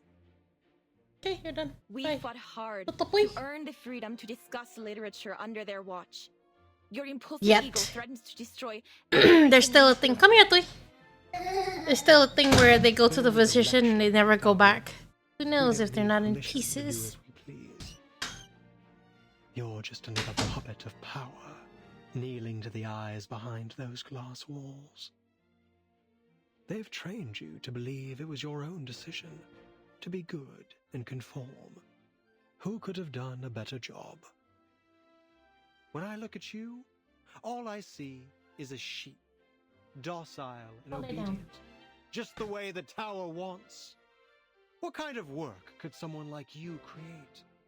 Literature isn't defended by those Cutie 3, say lounging hi. in rooms, scribbling to soothing music. Have you looked in a mirror, idealist? That's it.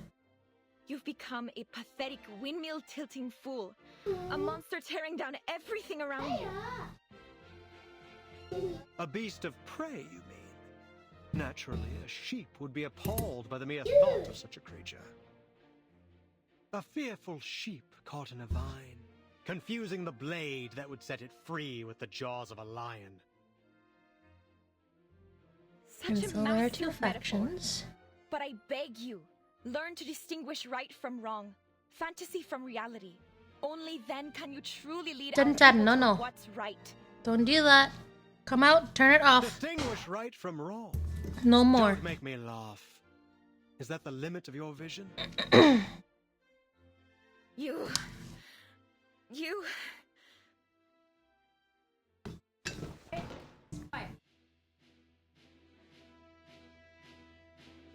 What? Wow, Kyoko. Compañeros, friends, listen to me. There is no truer home to literature. Hello, Aga.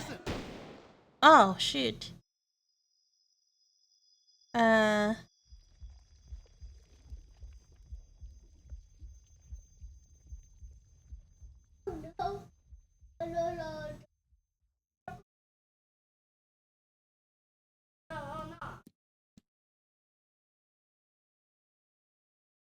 No.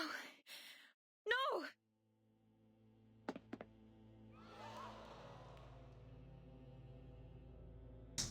Who did this? Hands behind your head and drop to your knees. All of you, now! This is your last warning. Hey!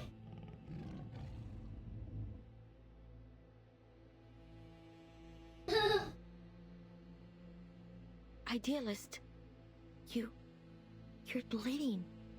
It's in your chest. Yeah, we noticed. By the way, hi Wage, how are you doing? Am I pronouncing your name correctly? If not, please correct me. You must. Yes. Idealist? Why is the building shaking? Uh-oh.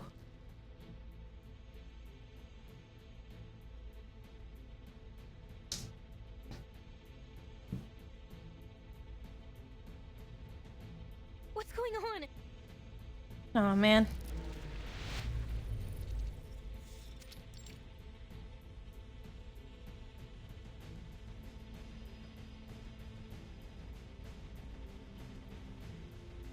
Was he shot? Where did the bullet come from? Miss Jailer and you ladies over there, come give me a hand. We need to get him to the physician. He was shot in the chest, like, what are the chances? Unless his heart's on the other side. You couldn't face the burning truth of his words, so you pierced his very heart instead. Justice was blazing with the fire of justice. I should have done it in front of you all. Did you intend to crush the voice of poetry beneath your wheel of power? She don't got no fingers to do the trigger. One of you, devils in disguise, beasts in human skin. Fire! Can't you see? I had nothing to do with this. I'm as innocent as any of you. I've been trying to keep order here, to protect everyone. And now you blame me? Don't listen to her! The idealist made it very clear! She's trying to get us punished for her own gain! You're a murderer, Octavia! I guess they're selectively blind or something, I don't know. This is mad. You're accusing me without proof. It wasn't me. This is getting out of hand. I suggest you ladies leave now. No, wait! It all happened too fast. What happened to the idealist? Is he alright? I didn't even get a chance to ask about Aleph.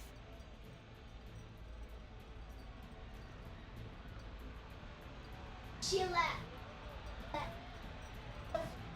I agree with the jailer. Timekeeper, Miss Recoleta, let's get out of here. She left.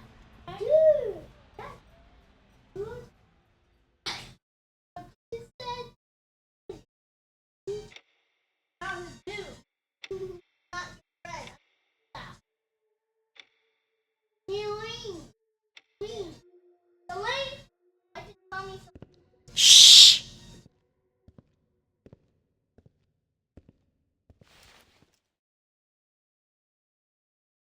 His vitals are gone.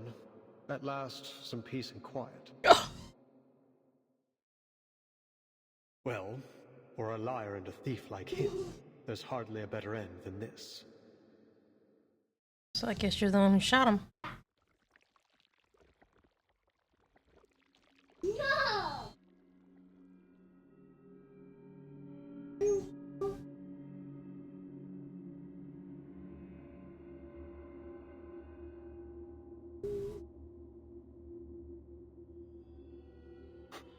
Just as I thought. You had it all along.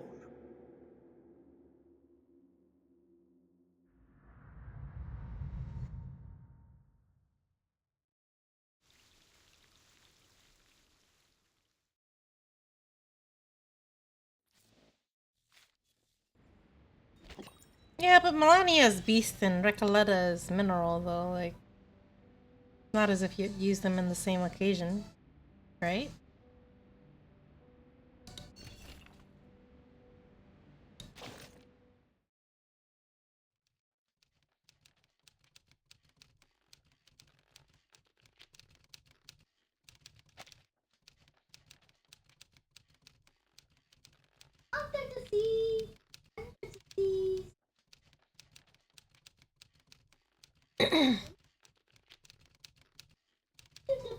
Shh, quiet.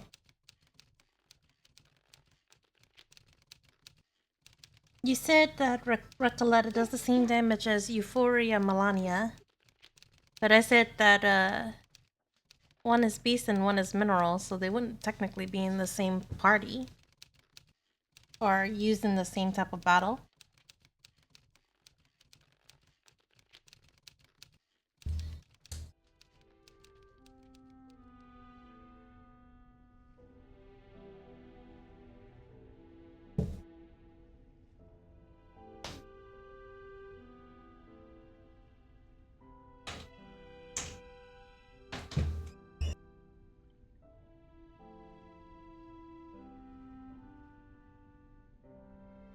I see.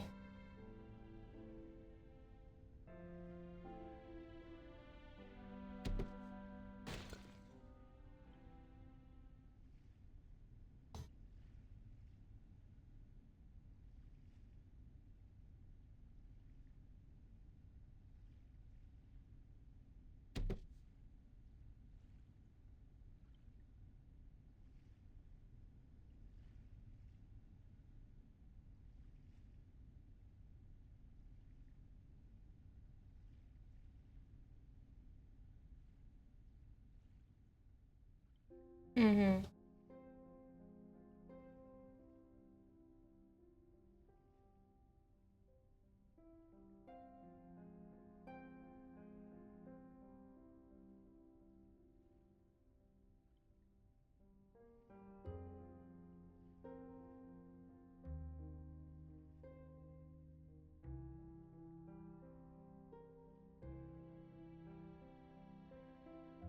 What are you all standing around for?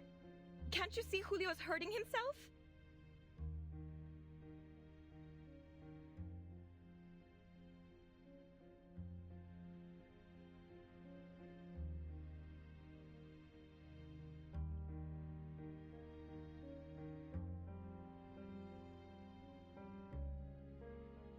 It's Mr. Julio. He's hurt. Bleeding.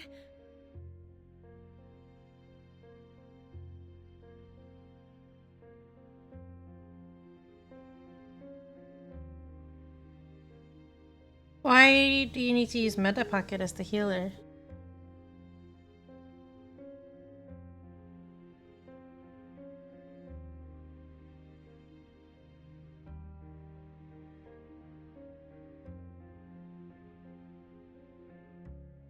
Okay.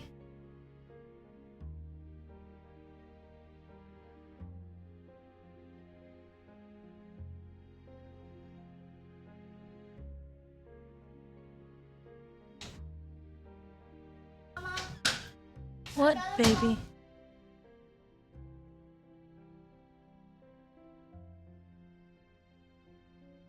Sounds like he's having an epileptic seizure. Perhaps I could offer some help.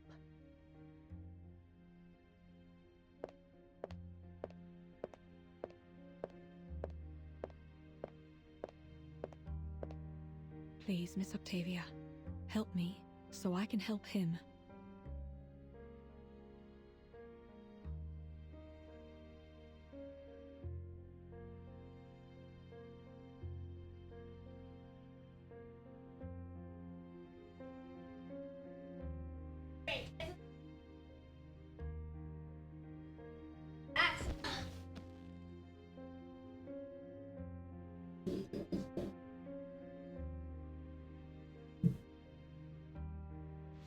You're bored?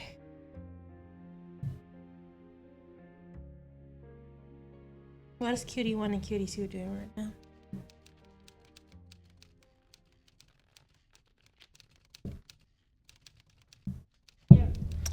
Stop trying to climb on my desk. Thank you. Okay.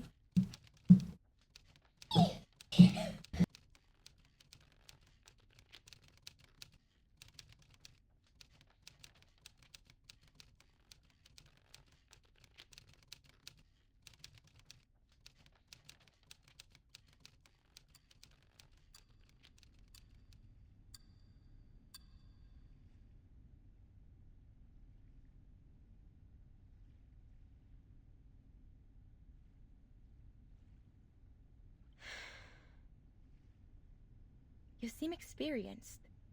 Was it a major part of your responsibilities in Sao Paulo?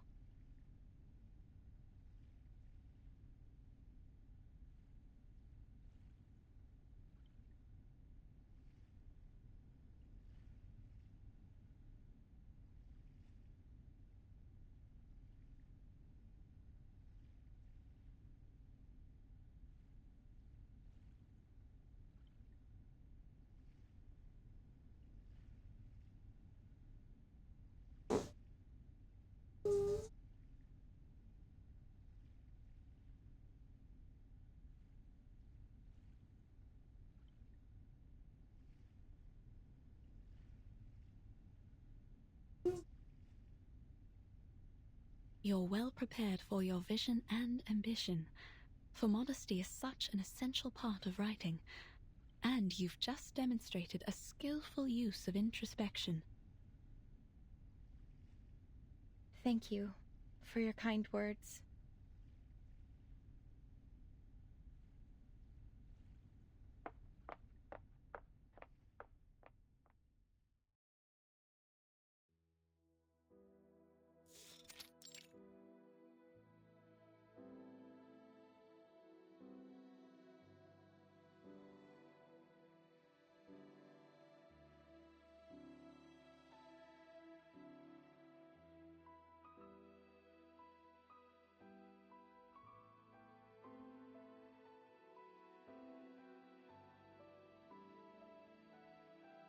It was foolish to think that ideas alone could ease people's pain.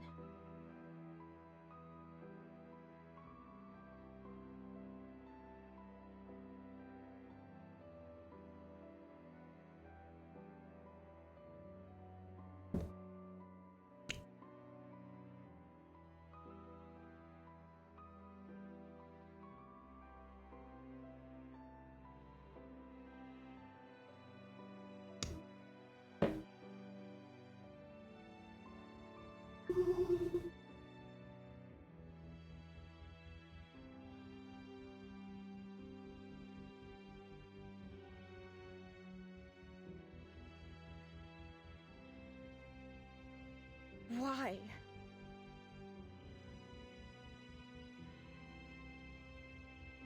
Puzzles on top of puzzles. Questions after questions. My head.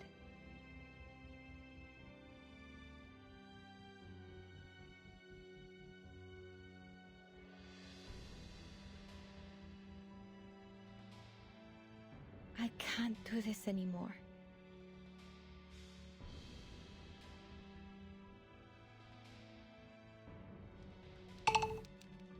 Come here, Papuy.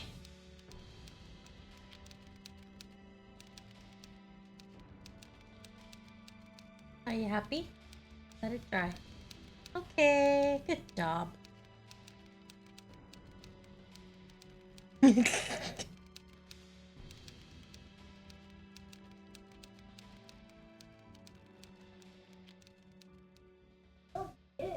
Hmm?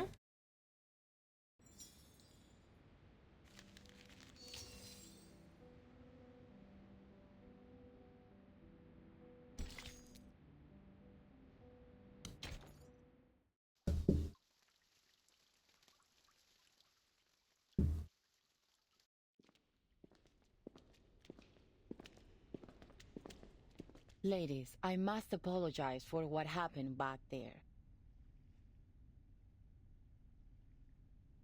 We were caught off guard. There has never been a commotion of that scale before. I must report this to the physician. Don't worry, Miss Jailer. We made it out in one piece. Thank you for your understanding. Sounds like Ordinarily, Madame Z. I would arrange to escort you to a safer location, but I'm afraid at this hour you'll have missed the last train. And the roads are icy at night. Oh, are we staying in the prison cell? Psst. Vernon, we can't leave like this. We appreciate your kind consideration, Miss Jailer. But we still have some unfinished business here. I see. I'll arrange a clean room in a safer section for you. We'll do our best to ensure your safety tonight.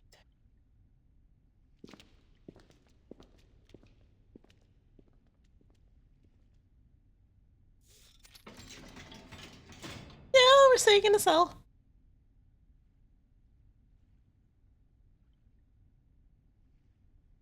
They actually found us a spare room.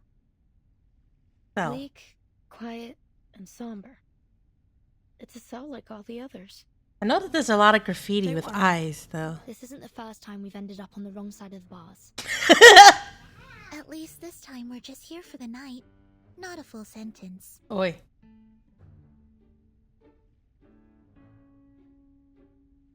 Though, this cell is quite different from the ones we've been in before. Not just the cell. The whole prison is unlike anything I've seen. And this society they've been running here isn't some mere pastime. They're having real discussions about meaningful topics, even though the rest of the world has been cut off from them. But we're still in an Arcanist prison. A place where conflicts and violence can erupt at any moment. Let's not forget that. Miss Jailer warned us from the start. These prisoners are mentally unstable and potentially dangerous. Miss Recoleta, with all due respect, we can't afford to see this place through rose-colored glasses. We'd be overlooking the risks, as we did earlier. And with all due respect, Soneto, we didn't overlook any danger. At least I didn't. A writer must be observant if she is to accurately reflect the world in her writing. But you... We came here with different goals. And still, none of them have been accomplished. I suggest we focus on our respective missions, instead of fighting with one another. Apologies, Timekeeper. Miss Recoleta, I take back everything I said. Don't apologize, Soneto. I'm at fault too. Sometimes I forget that words can be as sharp as swords. You were only thinking about our safety. I shouldn't have been so rude. I actually really admire how you fought back there. If you'd allow me, I'd like to write a poem for you, once my novel's finished. That's terribly kind of you. But honestly, I think we've had enough poetry today to last a lifetime. Let me know if you change your mind. By the way, did either of you see what happened to the idealist?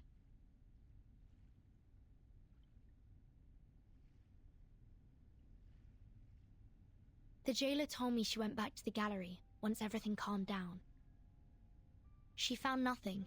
No blood, no shell cases, not even a trace of the idealist. What? Timekeeper, now's really not the time for ghost stories. Do you mean that maybe the idealist somehow managed to get out of there on his own? Doubt. Or perhaps someone else helped him? Well, according to the idealist and our jailer, any inmates who are unwell will be taken to the physician. It's possible someone brought him there, while everyone else was shouting and running about. You're right. It could be that he's with the physician right now. I'm relieved. That was a sudden plot twist, but a visionary of his magnitude doesn't deserve to die in silence like that. To be fair, the gunshot was quite loud, as was the ensuing commotion. Nonetheless, he couldn't have just died like that. I mean, the writers would riot if a writer were to kill off a character so abruptly. But you believe he's still alive too, am I right?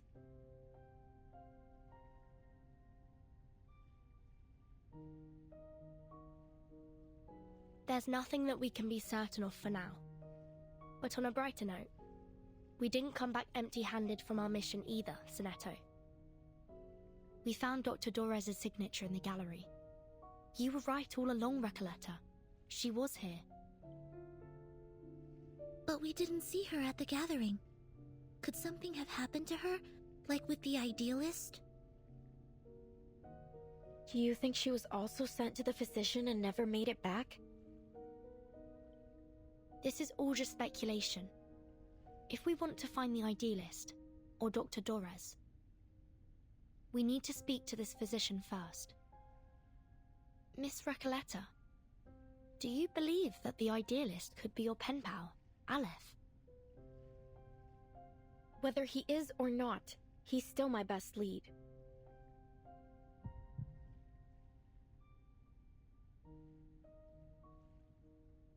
Amigas, I've had this strange feeling in my gut since we got here. Something is slowing us down. Now, to figure out what it is...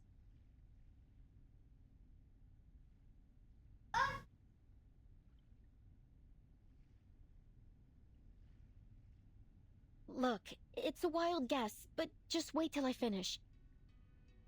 It feels like everything happening in this prison is somehow connected to my novel, El auge y la caída de la cordura. We're no strangers to wild guesses, and sometimes they're closer to the truth than you'd think. So this...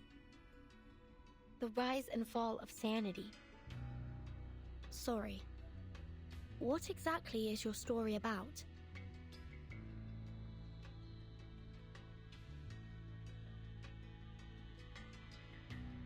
Huh. Nunca pensé que te interesaría. It starts... Sorry, it's been a while since I told it from the beginning. A few years ago, I worked as a forest ranger. It happened in a desert town called Amalfi. Are you reading your story? In Sonora, back in 1975.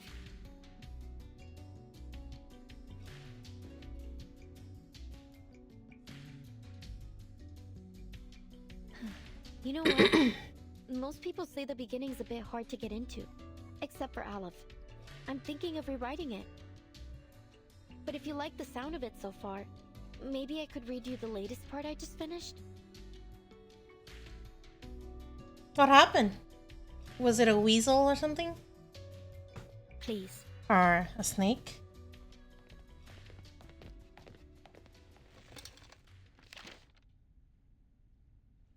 Todo empezó con los datos de frecuencia de las cintas. El patrón general parecía haber cambiado. Al principio, la investigadora de paracausalidad lo atribuyó a un error estadístico. Un fallo, tal vez. Oh, sorry. But after a few days and long nights of meticulous calculations, that explanation only became less and less plausible.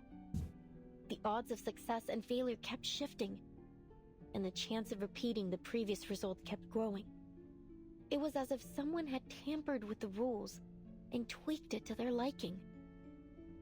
She took her findings to Amalfitano, the town of nothing, as they called it then.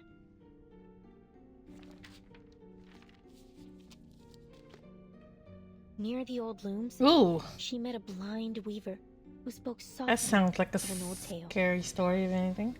I heard a strange rustling at dawn. Like Just the heads? What kind of predator only takes the heads? Then the morning light dimmed and died. That was the last time I saw the sun. My own hands were the threads I worked with. The second time I heard the die roll, I was told the oxen in the fields sank to their knees and never stood again. By the third roll, the fields were crawling with frogs. Plows ran over them, and some still writhed, squeezing themselves deeper into the cracks in the earth. The fourth time the die rolled, 10 dormice plunged into the sea in a strange sleepwalk, and 10 bears feasted for the last time before winter arrived.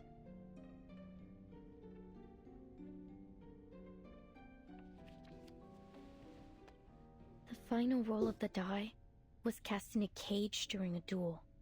Before a crowd of eager eyes, the winner left with 10 pounds of gold, and the loser left with 10 flies, which fell on him to feast.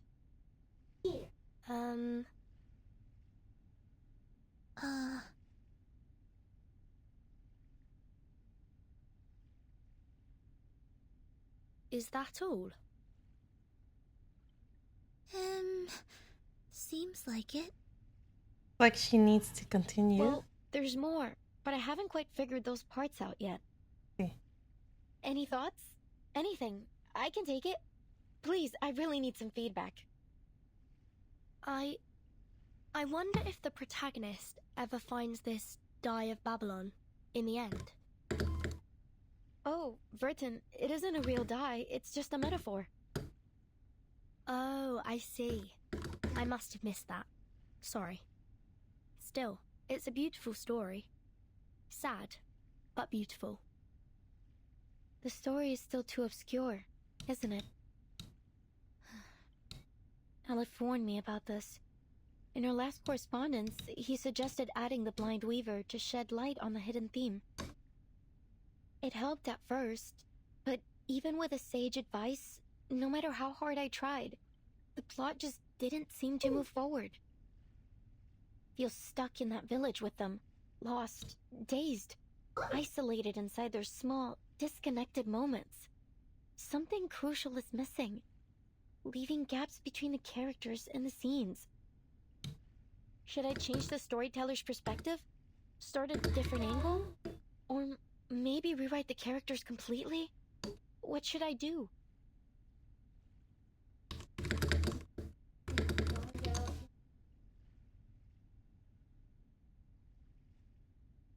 Apologies, but you said your story somehow connects to what's happening here in the Panopticon.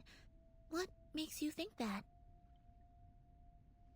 It's a strange feeling.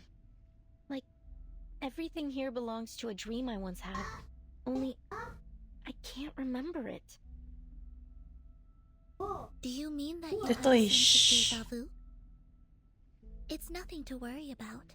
Our psychiatrist friend Kakania told me those moments are often the result of a dysfunctional connection between two parts of the brain. Like a little glitch in our heads. No, it's nothing like déjà vu.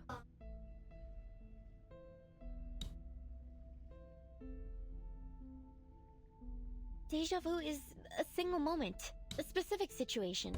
But here it's everything. La sociedad, the rules, the idealist, even the incidents in the gallery. Each one unfolds in a similar pattern, like the grooves on a record, telling a story I feel I've listened to before. Amalfitano and Comala. They're two sides of that same record, playing out the same tune. Whatever happens in my story seems to be happening here too. I had that feeling when I met you as well, Miss Vertin. At first I thought it was only an interesting coincidence. You're much like the first character in my story. A traveler with a suitcase.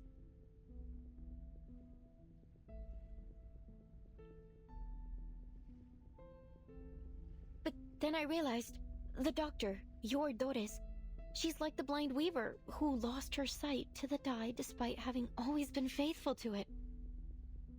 And the jailer, she's the bank clerk who assisted the corporation in taking over the town in order to escape her past. And the idealist, he's the murdered donkey driver, and the die of Babylon. No. Mis queridos amigos ficticios. ¿Qué rayos les está pasando? Wait. Are you saying that everyone we've met here matches a character from your story? Like some kind of archetype?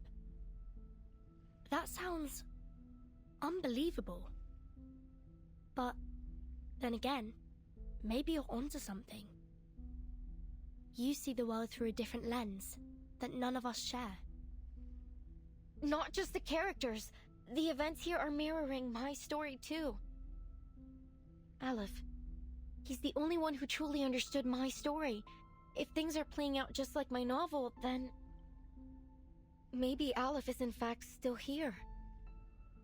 Are you suggesting that someone is controlling the Panopticon in order to make it follow the same plot as your story? That they've set the rules, started the poetry group, planned the attack on the Idealist, and tried to prevent us from finding Dr. Dores? If that's true, Miss Recoleta, it's very likely that the one acting against us is in fact Aleph himself.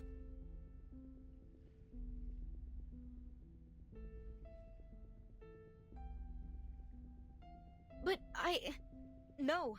How could that be possible?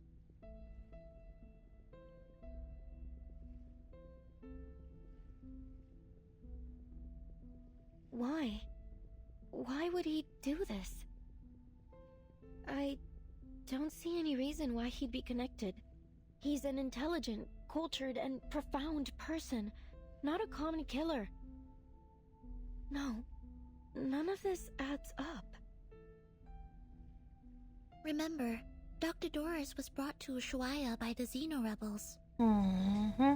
And we know they're connected to Manus Vindictae. Definitely.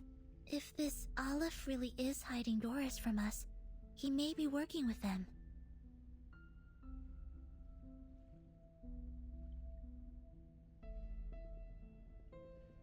Oh, my... Soneto. I didn't know you had such a flair for stories. Maybe you should join us and become a visceral realist too. The heck? I think you're only imagining. Perhaps you were inspired by this strange prison? Perhaps we all need to start writing our own stories. Come out now. Whoever's out there, speak up. How can we help you? Who's there?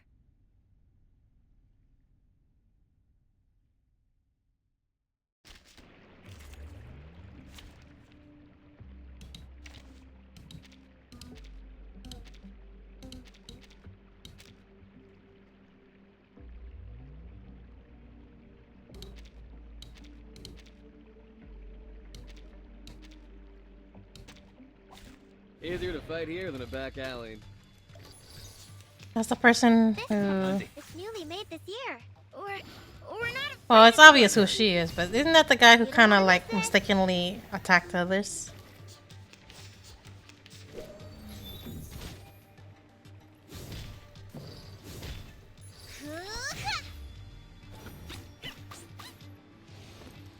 Oh look, another... It's newly made this year. There they are.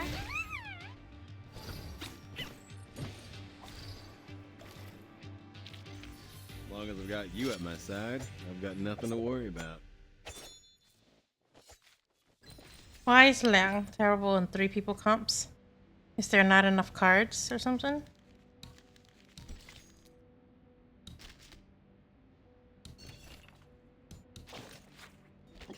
Typewriter record P12. When they speak of Manus Vindictae, their tone always light, often laced with jokes. Colorful descriptions like a greasy-headed musician smearing tiles like a drunk Edward Goya frequently cropped up in their poetry. Even though I have never seen such a scene myself, I can still grasp their attitude towards Manus Vindictae. It was an oppression surpassing even their past sufferings. Yet subconsciously they ignored this similarity, perhaps out of denial, or perhaps because this prison had already taught them to obey, also subconsciously. But as far as I know, Manus Vindictae did bring their terror here. Those masks drove Arcanus into insanity, and caused unbearable suffering as if they were caught in an inescapable snare. After prolonged torment, they lost the ability to utter even a single phrase of their own language, reduced to slaves of this underground faction, left with only a singular thought, their souls having left the empty husk of their former selves.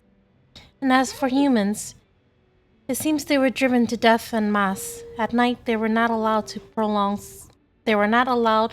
sleep, woken by their companions every hour to sit beneath the watchtower and chant prayers. And by dawn, high-intensity training interrogations that did not require or expect any answers would begin again. The purpose of Manus Vindictae is buried beneath these cruel methods, as clear as the deepest crevice in the ice field. It is nothing but destruction. They seek to completely destroy humanity.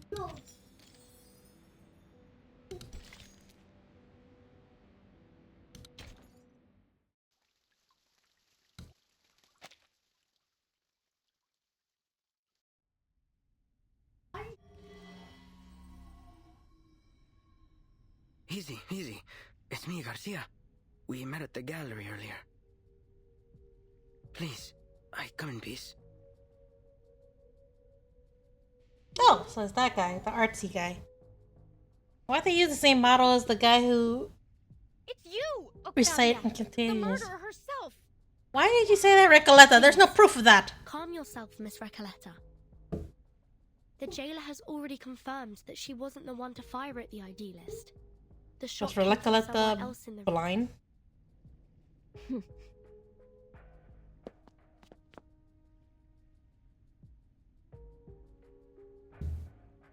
Miss Octavia, what brings you here at this hour? I come here out of goodwill. Believe me, I didn't want any bloodshed either. I understand you just arrived today. There's something you need to know about the inmates here.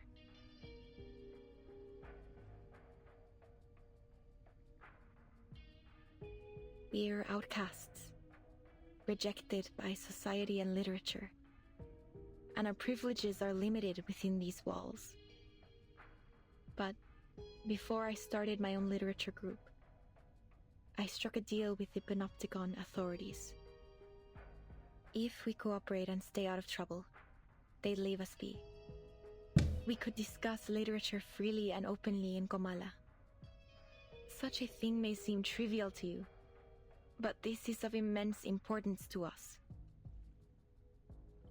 Oh, there's no happier thing in this world than discussing literature. No one should ever put limits on it.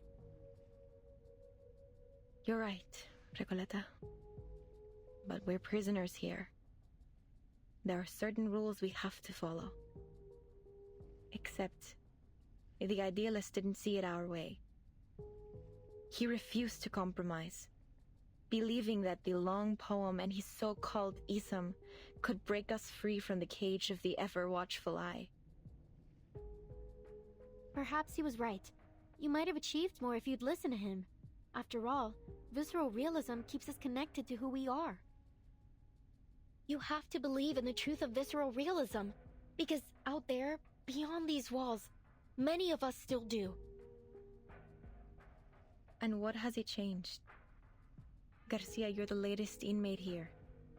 Tell us, 3 months ago, before they arrested you and took you here, what has the visceral realism movement accomplished out there?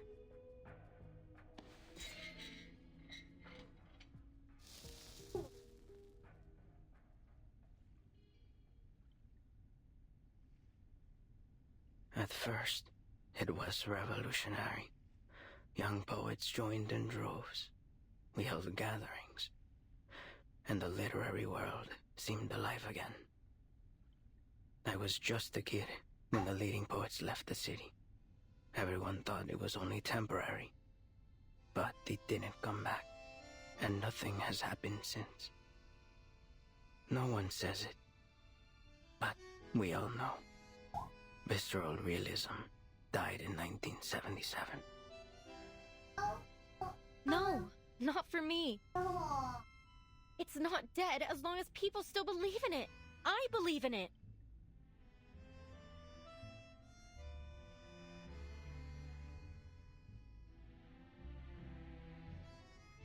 Belief, faith, what is this obsession with the true self?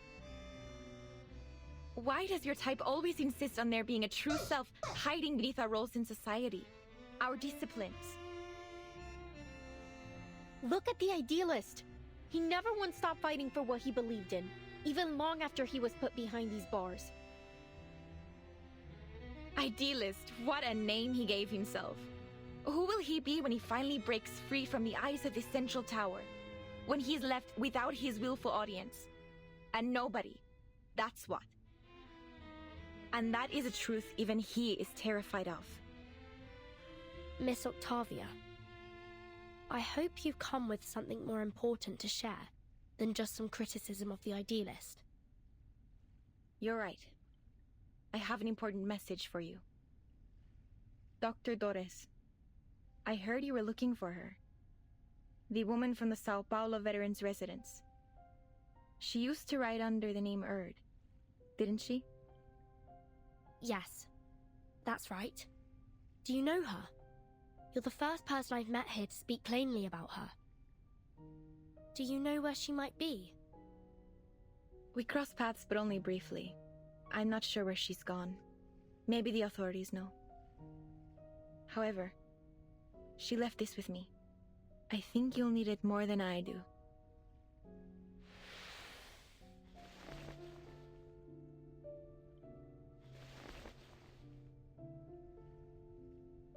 We have other matters to attend to. I'll leave you to your business. Garcia, shall we?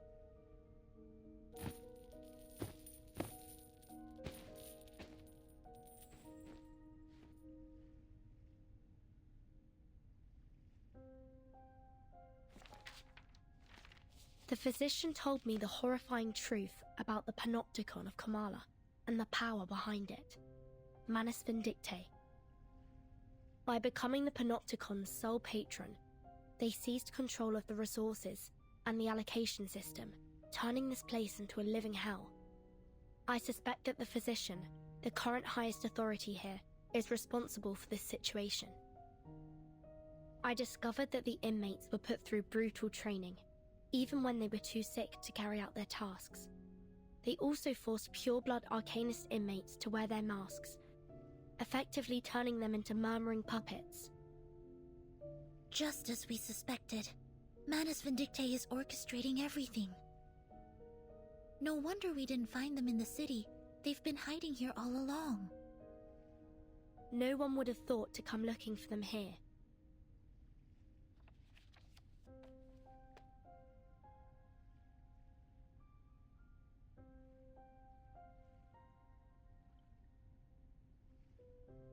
But why would Miss Octavia bring this to us?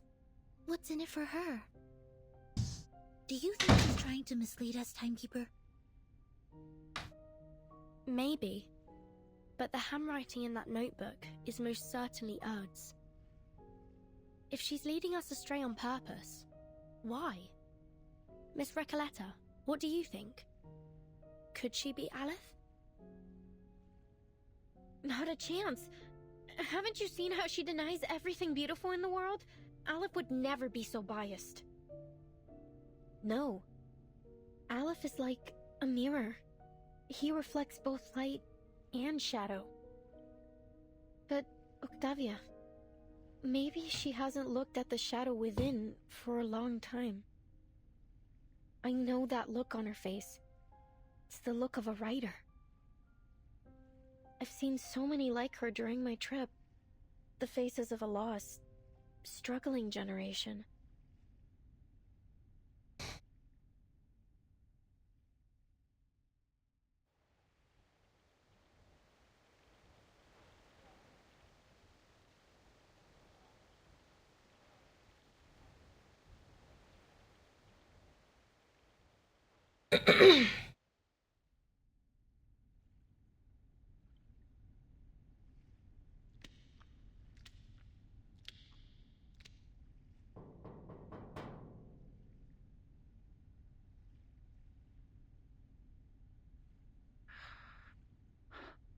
Dr. Merlin, I'm here to report on today's events. Come in.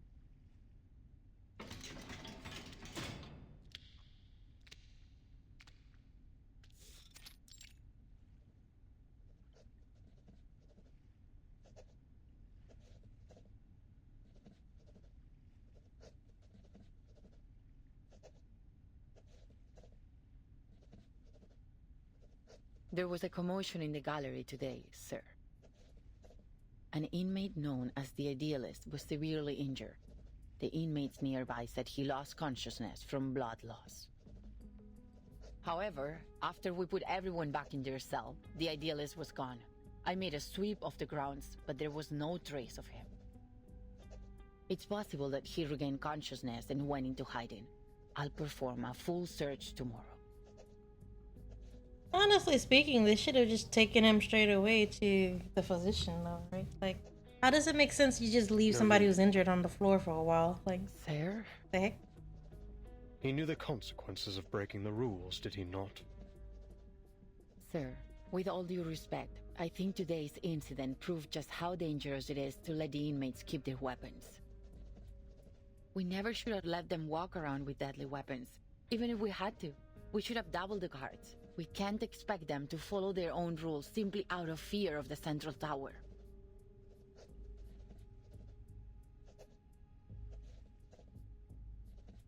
Such matters fall beyond your purview, jailer. You only need to do what's required of your title. Is there anything else? There is another thing. 2 guests from the Foundation came through today. They said they were looking for someone named Doris. They've shown a willingness to cooperate, though they were involved with the incident in Corridor Zero.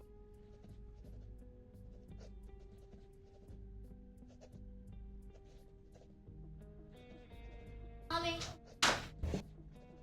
Sir, there is one more thing. I told Miss Octavia we're short on rations, and she's adjusted the inmates' portions accordingly, but that won't last long. Manus Vindicti stopped providing supplies back in March, and Sino has collected all the prisoners they had previously placed in her custody. I just wonder why they have so suddenly withdrawn from Ushuaia and brought all the prisoners with them. I also noticed that we haven't received any orders from the government since Warden Tartuffe was transferred. In fact, we haven't had any communication with them at all. Sir, in frank terms, we're facing down a serious shortage of medicine, food, and basic supplies. At this rate, the Panopticon will soon be unable to operate. Where will our inmates go then?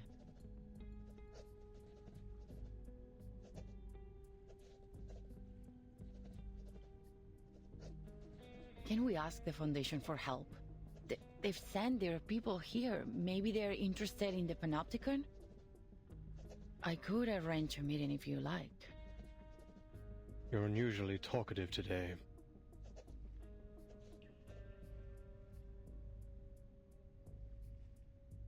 Pardon, sir? That's fascinating, you know. You've become so much more concerned about this place and its inmates than when you first started. You are now dictated by your title. I didn't mean to overstep. I'm sorry. You can go now. I have a great deal of work to do. Oh, and one more thing.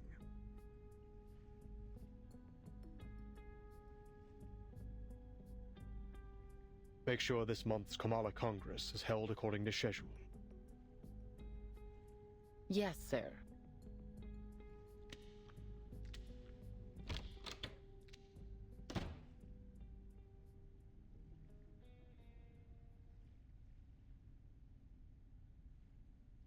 How many times have I warned you about this? The idealist has to go. He's nothing but trouble for us. You're too soft on him, Aleph. Look at the mess he has us in now. Calm down. 2 personalities? He's a rabble-rousing thief, a self-destructive maniac, a snake in the grass. He even stole the tea of Kamala from me. He's nearly ruined everything we've worked for.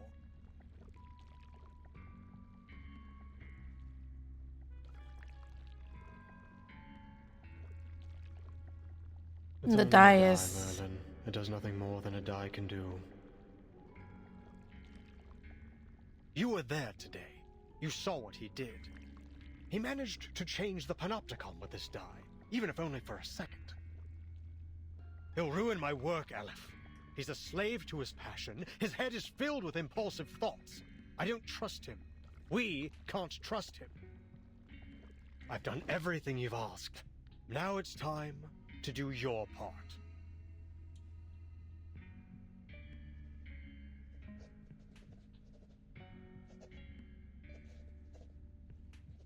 Time's ticking down.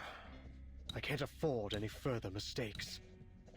No one can be permitted to stop my experiment in the Panopticon. I'll prove it to them that we have found the path to the ultimate answer.